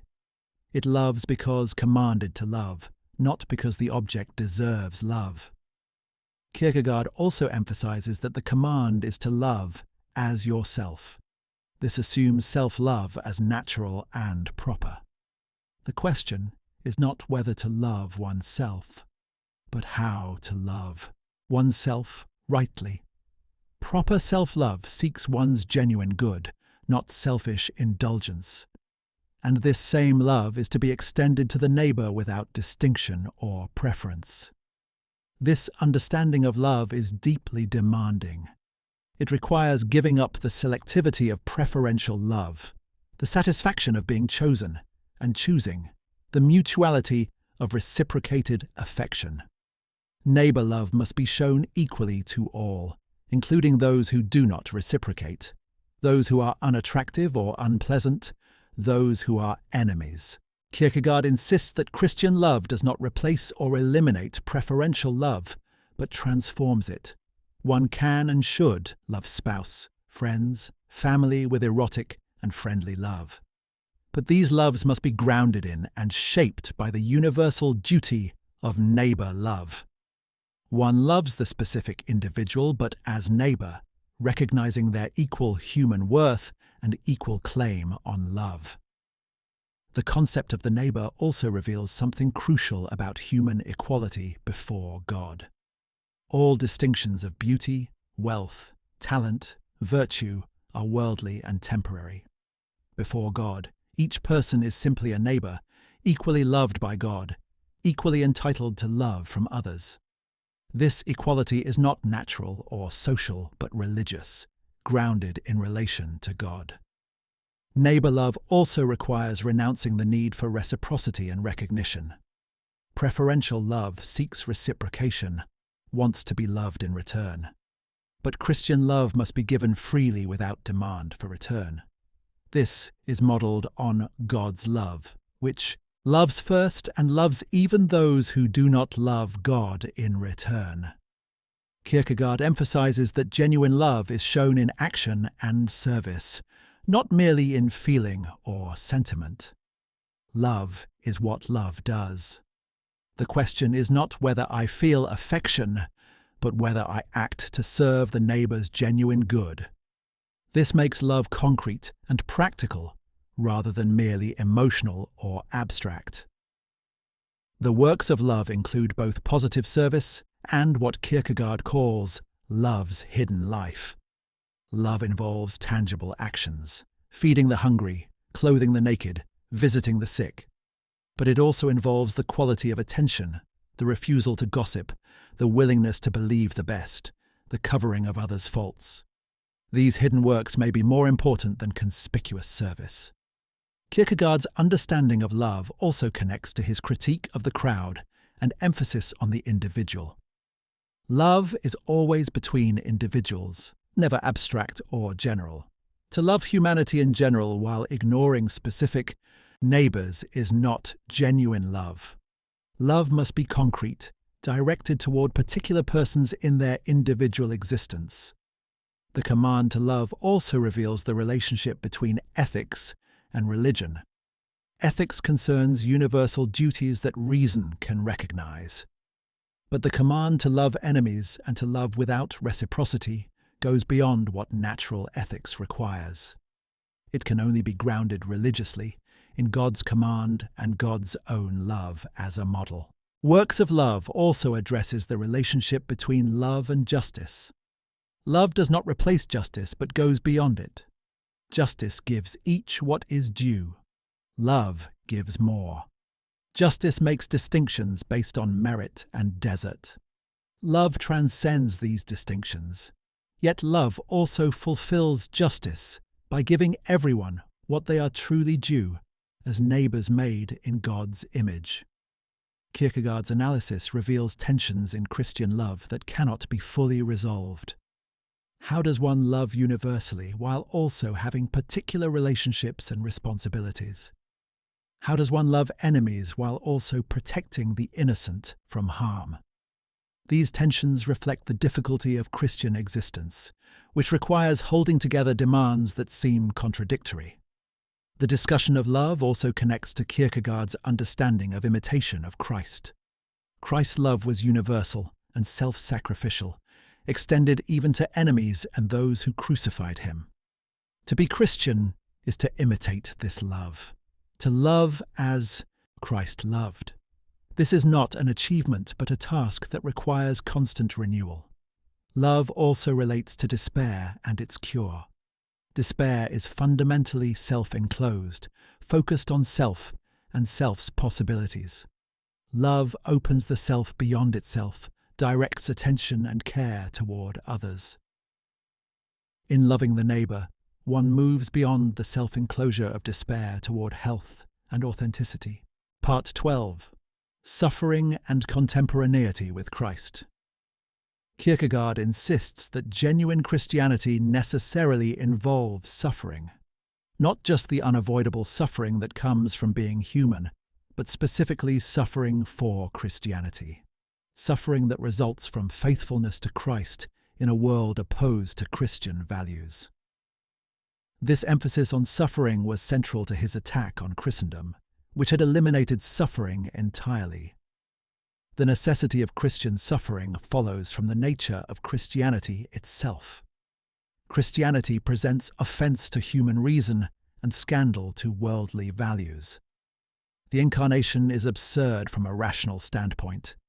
Christian ethics contradict natural inclinations and social expectations. Following Christ means choosing a way that the world rejects and persecutes. New Testament Christianity is presented as warfare and struggle. Christ promises not peace but a sword, not comfort but persecution. He says his followers will be hated, rejected, martyred. The apostles suffered imprisonment, beatings, and death. The early church existed under persecution. Suffering was the normal condition of Christian existence. But Christendom had eliminated suffering entirely. Being Christian in Denmark brought social advantage, not disadvantage. Christianity was culturally approved, politically supported, socially respectable. No one suffered for Christian faith. Rather, Christianity brought comfort and prosperity. This proved that Christendom was not genuine Christianity. Kierkegaard distinguished between suffering that Christianity shares with all humanity and suffering specifically for Christianity. All humans suffer illness, loss, disappointment, death. But Christian suffering involves persecution for faith, rejection for following Christ, sacrifice for the sake of the gospel. This voluntary suffering for a cause is what characterizes Christian existence. The removal of suffering from Christianity was not merely accidental, but represented fundamental transformation of its nature. Christianity had been made comfortable, reasonable, culturally compatible. But this emptied it of content.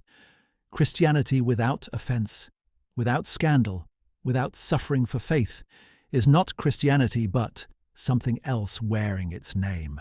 Kierkegaard emphasized imitation of Christ as essential to Christian existence. Christ's life was characterized by lowliness, poverty, rejection, suffering, and crucifixion. To follow Christ means to pattern one's life after his, to accept similar suffering, to embrace the way of the cross rather than seeking worldly success. This understanding contrasts sharply with Christendom's emphasis on Christ as Saviour and object of worship. Christendom focused on what Christ did for us through his sacrifice, making faith a matter of gratitude and trust. But it ignored Christ as a pattern and example, ignored the call to follow him, ignored imitation. This one-sidedness made Christianity compatible with worldly success and comfort.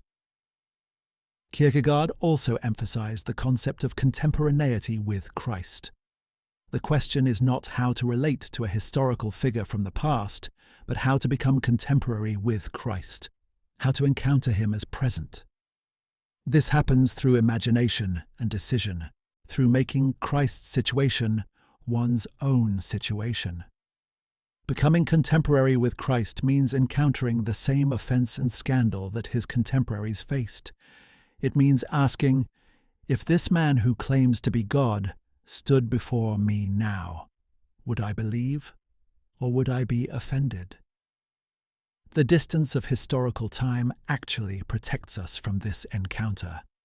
We accept Christ because Christianity is established and respectable, not because we have faced the offense of his claim. The connection between suffering and contemporaneity is crucial. To be contemporary with Christ is to share his suffering, to walk the way of the cross. The only way to truly know Christ is to follow him in suffering. Theological knowledge or historical information does not make one contemporary with Christ. Only imitation and shared suffering create true contemporaneity. Kierkegaard insisted that grace and imitation, faith and works must be held together despite the tension. Protestant theology emphasized grace and faith, sometimes to the exclusion of works and imitation. But this made Christianity too easy, eliminating the demand and the suffering. True faith necessarily produces imitation. Genuine trust in Christ necessarily leads to following Christ. The emphasis on suffering also relates to Kierkegaard's critique of philosophical mediation. Hegel's philosophy sought to reconcile all contradictions and overcome all negativity in higher synthesis. But Christianity's suffering cannot be mediated or overcome within history. The cross is not sublated into resurrection in a way that eliminates its reality. Christianity remains a scandal and offense. Kierkegaard acknowledged that he himself did not suffer for Christianity, in the sense he described. He lived comfortably on his inheritance, never faced persecution or martyrdom. His honesty about this distance between what he taught and what he lived is part of his refusal to claim authority. He pointed toward what Christianity demands without claiming to have achieved it. The discussion of suffering also reveals Kierkegaard's understanding of the relationship between individual and world. The individual who follows Christ necessarily comes into conflict with the world. The world's values and Christ's values are opposed. To embrace Christ means to accept rejection by the world, to accept being seen as a fool and scandal. This conflict is not accidental or avoidable, but essential to Christianity. Attempts to make Christianity compatible with the world necessarily betray Christianity. The Church's accommodation to culture, its respectability and power, proves its unfaithfulness. True, Christianity will always be a minority, always be persecuted, always be marginal. The emphasis on suffering also has implications for understanding Christian hope. Hope is not for comfort or success within history, but for eternal life beyond history. Christianity does not promise to make this life easier, but to give meaning to suffering and to promise future redemption. The person who seeks worldly happiness and success will not find it in Christianity. Kierkegaard's treatment of suffering is harsh and demanding, perhaps the most challenging aspect of his entire authorship. It seems to eliminate any possibility of ordinary Christian existence, of living faithfully while also having family, career, normal pleasures. But Kierkegaard insisted on presenting Christianity in its most radical form, even if this made it nearly impossible to accept or live. Part 13. The moment of vision and decision. Central to Kierkegaard's philosophy is the significance of decision and the moment of choice.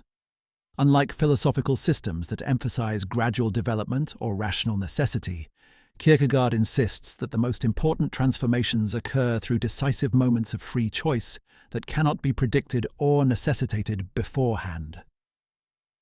The concept of decision relates directly to freedom. Humans are not determined by nature or by rational necessity, but are free to choose who they will be.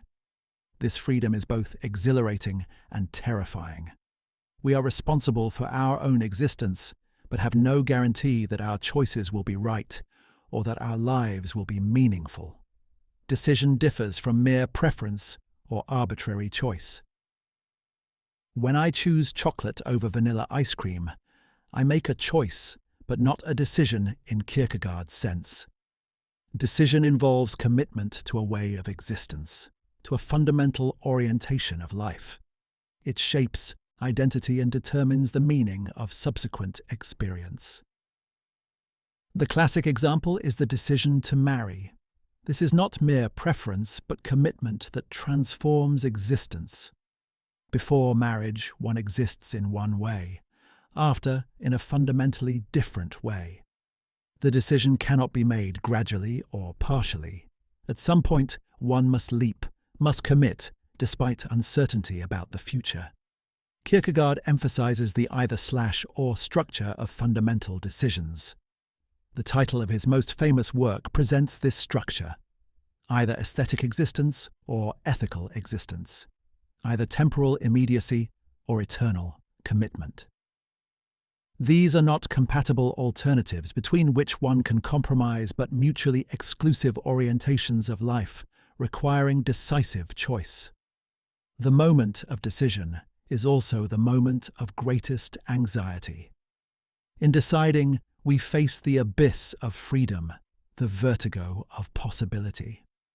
We cannot escape responsibility by following rules or conventions because the decision is genuinely ours, and we cannot know in advance that we are choosing correctly because decisive commitment itself creates the meaning and value of what is chosen. Kierkegaard contrasts genuine decision with the modern tendency to postpone and deliberate endlessly.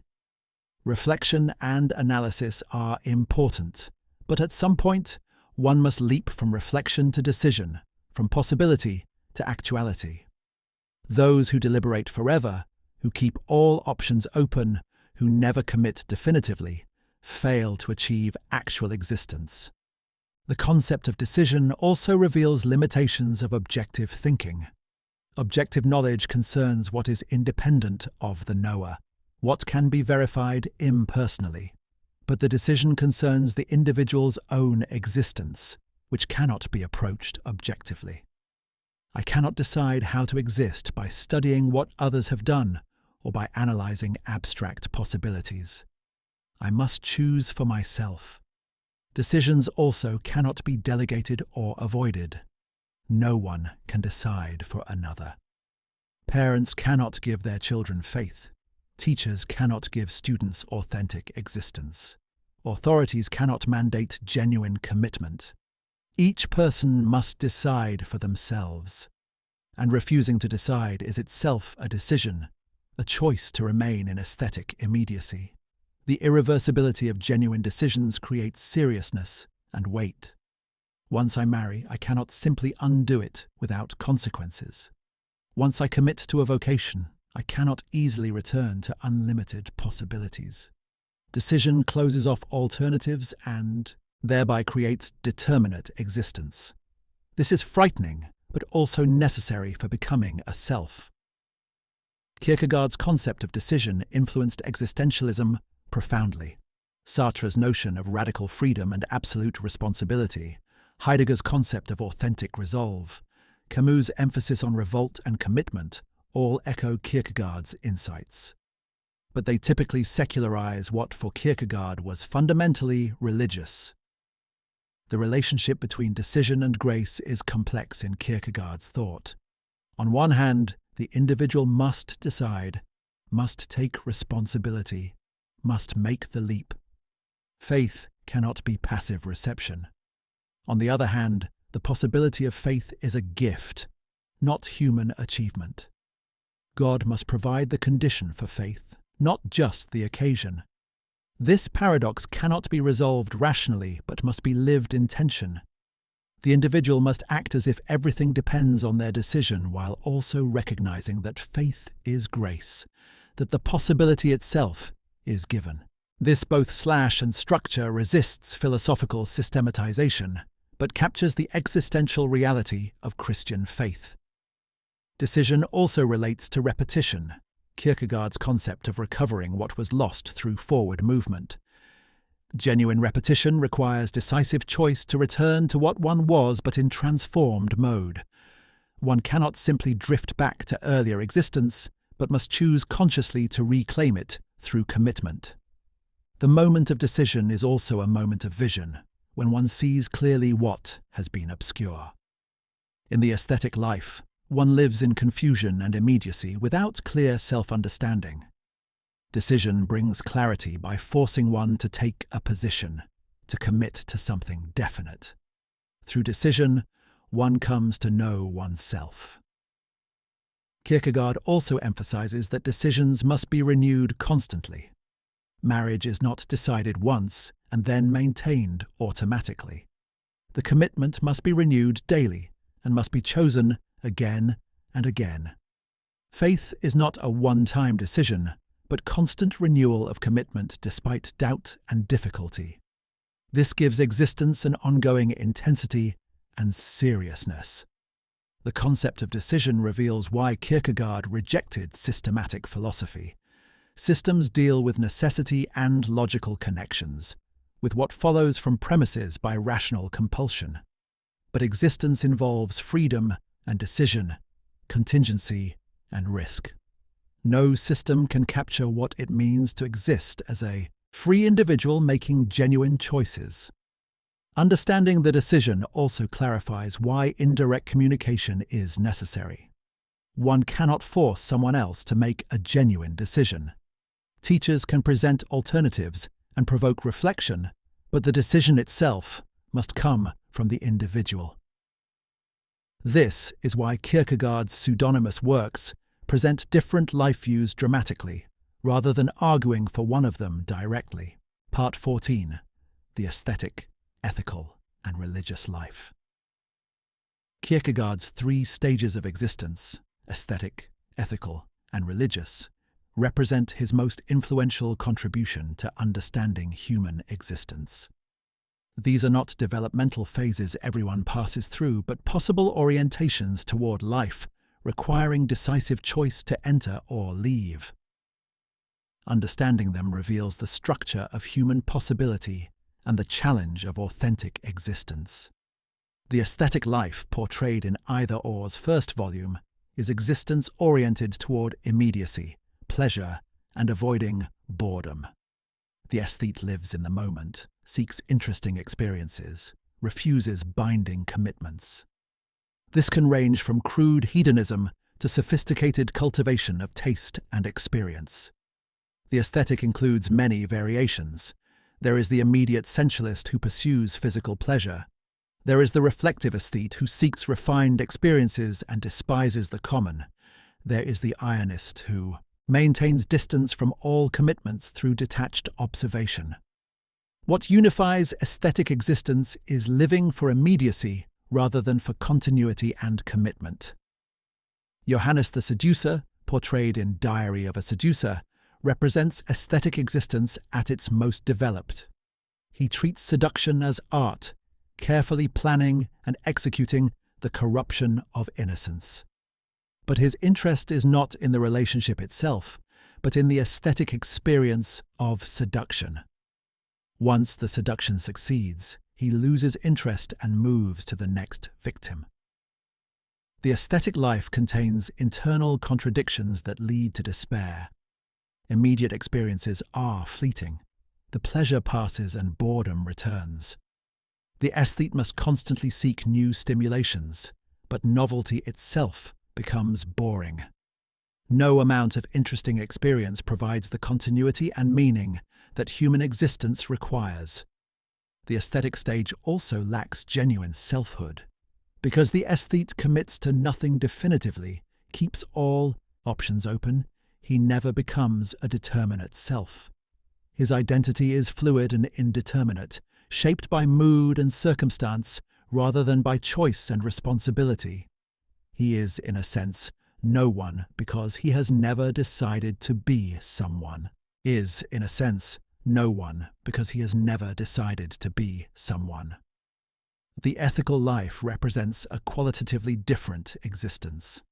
The ethical individual has made definitive choices and accepts responsibility for them. Judge William, in Either Or's second volume, represents ethical existence through his portrayal of marriage and social duty. He has chosen his wife, his vocation, his values, and maintains these choices through time. Ethical existence is governed by universal principles that apply to everyone. Justice, honesty, responsibility, duty are not matters of personal preference, but objective requirements. The ethical individual shapes life according to these principles, rather than according to mood or desire. This gives existence stability, meaning, and continuity. Marriage is Kierkegaard's paradigmatic example of ethical existence. In marrying, one chooses a specific person and commits to that choice through time. This is the opposite of aesthetic freedom. But the ethical individual finds genuine freedom within commitment rather than in unlimited possibility. He discovers depth and meaning in the sustained relationship that the aesthete never experiences. Ethical life also involves social existence. The ethical individual accepts social roles and responsibilities: spouse, parent, professional, citizen.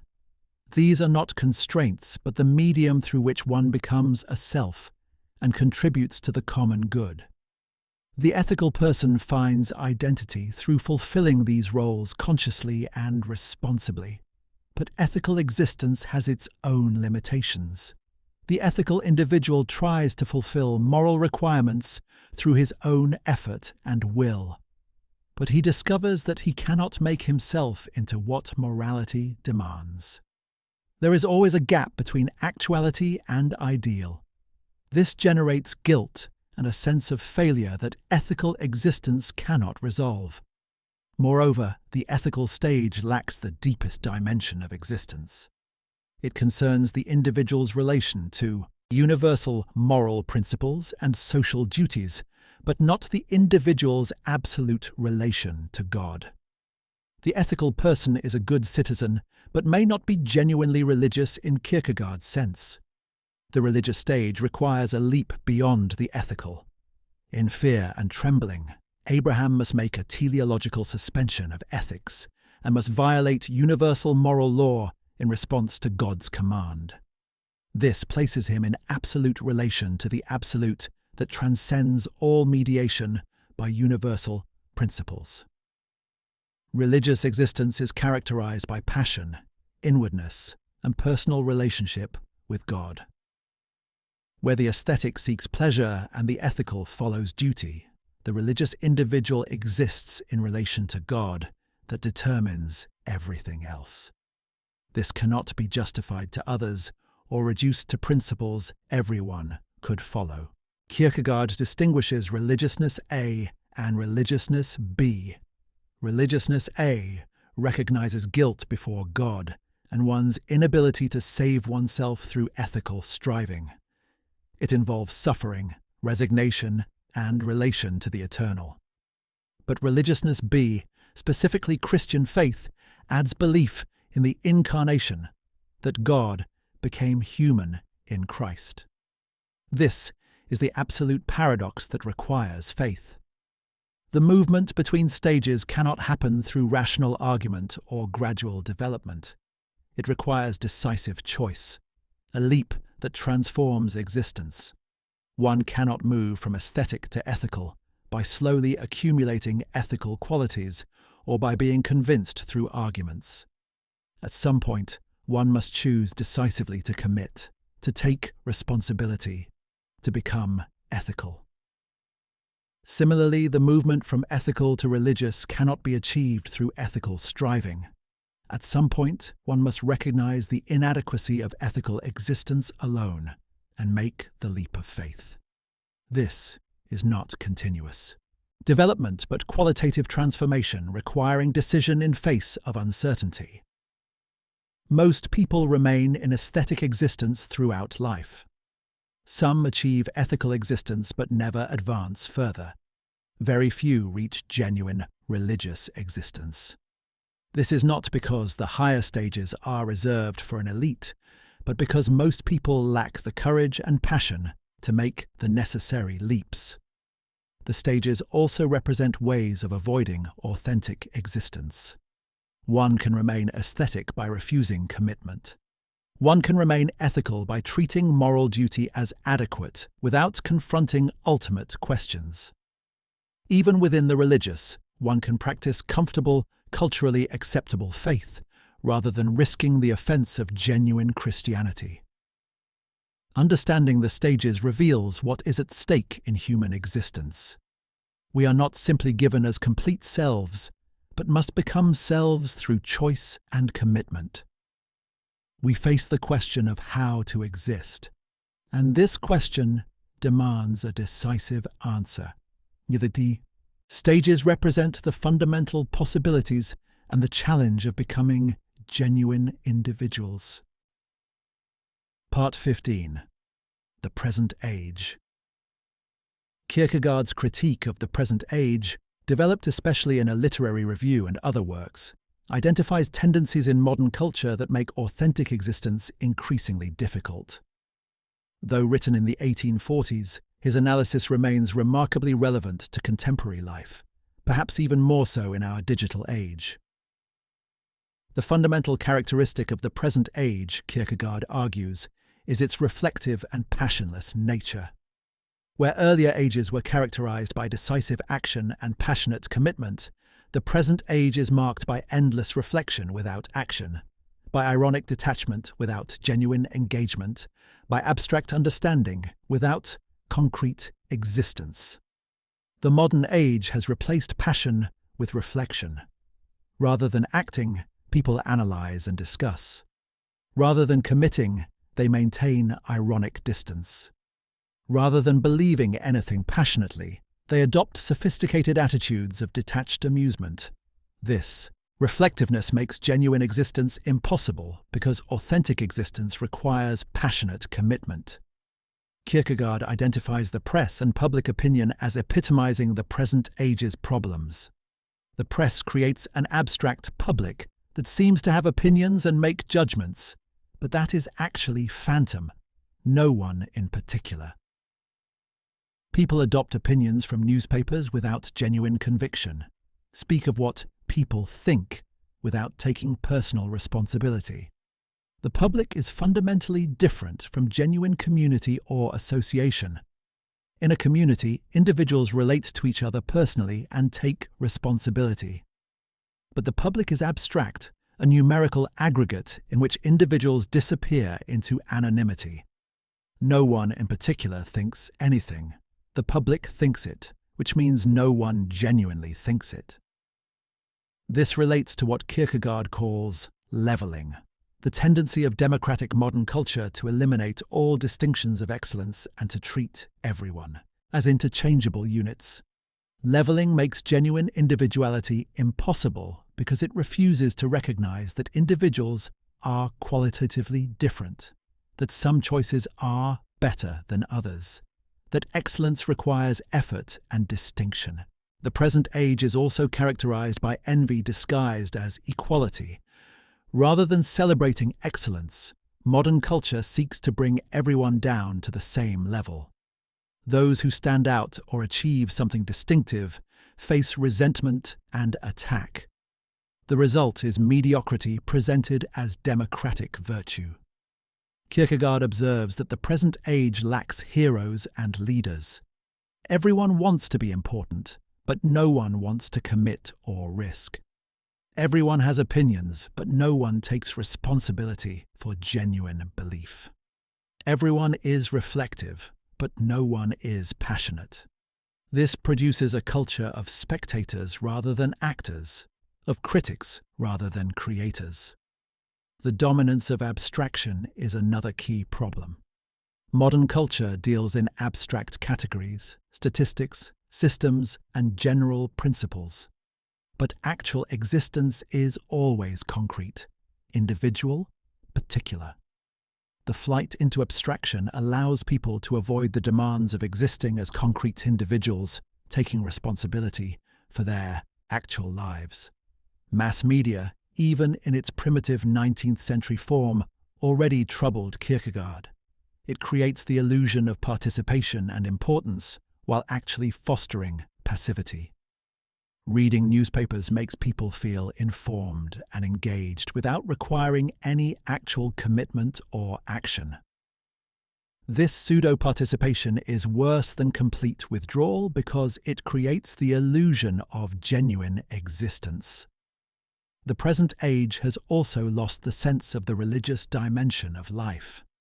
Everything has been secularized, rationalized, made merely worldly.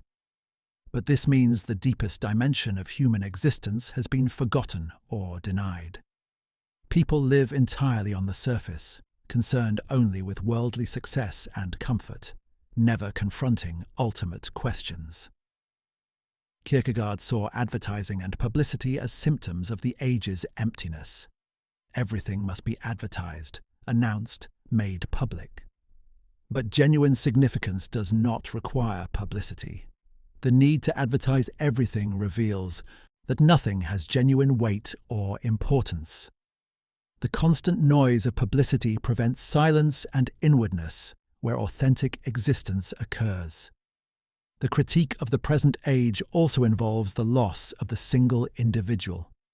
In crowd phenomena, public opinion, and abstract systems, the individual disappears. But Kierkegaard insists that the single individual is the category of existence. Only individuals actually exist. Crowds, publics, and systems are abstractions that have no concrete reality. Political movements and ideologies exemplify the present age's problems. They promise to solve all problems through collective action and social transformation, but they eliminate individual responsibility and authentic existence. The individual disappears into the movement, adopts its ideology without personal appropriation, acts as part of mass without taking individual responsibility. Kierkegaard predicts that the present age's reflectiveness and passionlessness will continue and intensify. Without a catastrophe that forces people back to reality, the tendency toward abstraction, leveling, and loss of individuality will grow. Later developments, mass media, social media, celebrity culture, political polarization, have confirmed his prophecy. Yet Kierkegaard also sees possibilities in the present age. The very extremity of abstraction and leveling might provoke reaction. Individuals who recognize the emptiness might choose to exist authentically despite cultural pressure toward conformity. The crisis might force people to confront questions they have avoided. The remedy for the present age is not a nostalgic return to earlier forms or revolutionary transformation of society.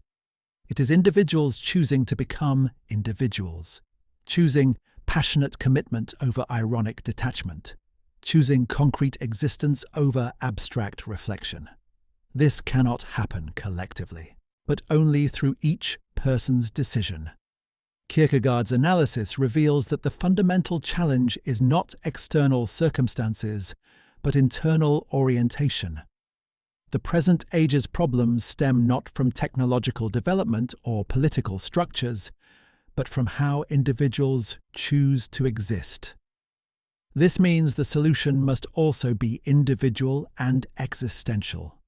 The critique of the present age connects all of Kierkegaard's themes: the importance of the individual, the necessity of passion and commitment, the danger of abstraction and reflection without action, the challenge of authentic existence in face of cultural pressure toward conformity. It shows how his philosophy addresses not just timeless questions, but specific historical challenges. Conclusion. The call to authentic existence. Kierkegaard stands at the beginning of existentialism as one of its most passionate and uncompromising voices. 180 years after his death, his challenge to exist authentically remains urgent and relevant.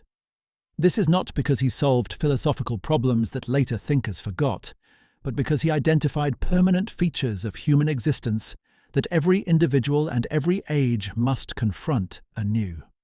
What makes Kierkegaard eternally relevant is his refusal to offer comfortable answers or systematic solutions. He looked directly at the most challenging aspects of existence and refused to minimize or rationalize them. Life requires decisive commitment, despite uncertainty. Truth is subjectivity requiring passionate inwardness. Faith demands risk without guarantee. Authentic existence means standing alone before God in absolute responsibility. These are demanding truths that many philosophies try to soften or evade. Yet Kierkegaard also shows that authentic existence is possible even in its difficulty. One can exist genuinely despite uncertainty and anxiety. One can commit passionately despite lack of objective certainty. One can become an individual despite pressure toward conformity. One can believe despite offense and paradox. The very difficulty is not an obstacle to meaning, but its condition. The image of the Knight of Faith remains his most powerful symbol. This is not someone with special knowledge or supernatural power, but someone who has made the double movement of resignation and faith. He has accepted the worst possibilities, loss, meaninglessness, death, yet believes in God's goodness and faithfulness. He looks like everyone else externally, but exists in passionate inwardness that transforms everything. We are called to authentic existence in whatever circumstances we face.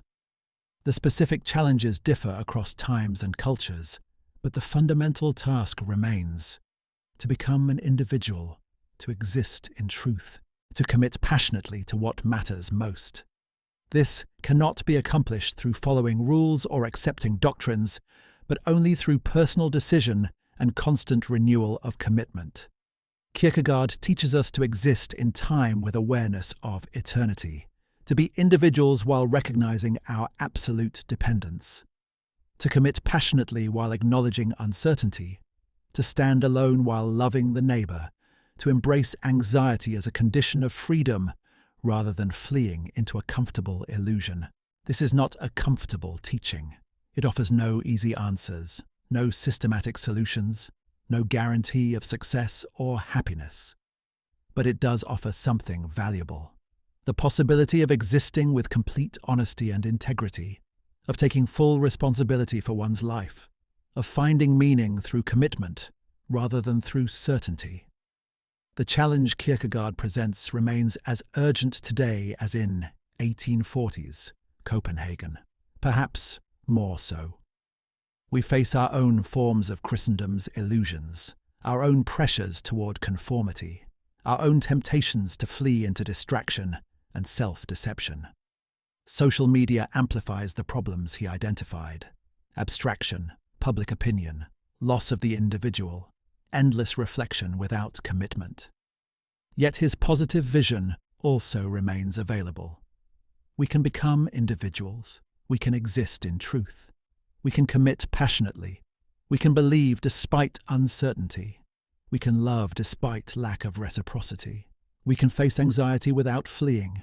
We can create meaning through decision, even in a world that offers no guarantees.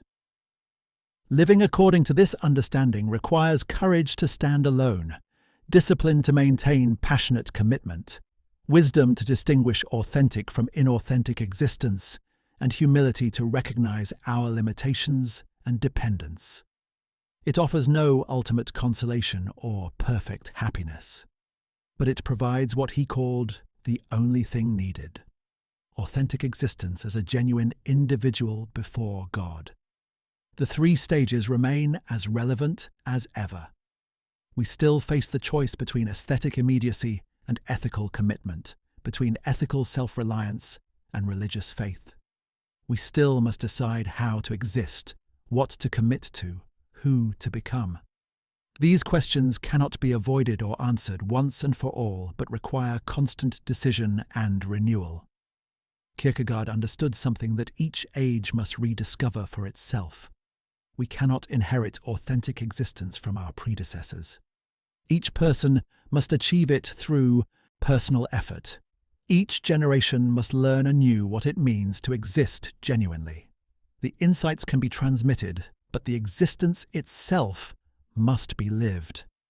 The emphasis on subjectivity, inwardness, and passion provides resources for resisting our age's tendencies towards surface, externality, and ironic detachment. His insistence that truth is subjectivity challenges the assumption that only objective knowledge matters. His concept of faith as risk challenges the desire for certainty and proof. His vision of authentic existence challenges comfortable conformity. In the end, Kierkegaard offers not a system of doctrines to believe, but a challenge to exist authentically. He teaches us to think for ourselves rather than accepting conventional wisdom, to commit passionately rather than maintaining ironic distance, to take responsibility for existence rather than hiding in the crowd, to face anxiety and despair rather than fleeing into distraction. This is wisdom that every generation must discover for itself. We cannot simply adopt Kierkegaard's answers, but must wrestle with the questions he raises. Each person must make the leap of faith or refuse it. Each age must confront the challenge of authentic existence in its own circumstances. This is difficult work that most people never complete. But for those willing to face it, Kierkegaard remains an invaluable guide. Not because he provides answers, but because he asks the right questions. Not because he makes existence easier, but because he shows what genuine existence requires. Not because he offers comfort, but because he demands honesty. The call to authentic existence sounds across the centuries. We are challenged to become individuals, to exist in truth, to commit passionately to what matters most. This challenge cannot be avoided or delegated. Each person must answer for themselves. Each moment offers the possibility of genuine decision and transformation. Kierkegaard understood this nearly 180 years ago. We are still learning what he tried to teach. The challenge remains. Will we accept it? Will we make the leap?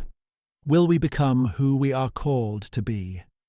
These questions admit no easy answers, but they demand that we face them honestly rather than fleeing into a comfortable illusion. And in that facing, in that honesty, lies the possibility of authentic human existence.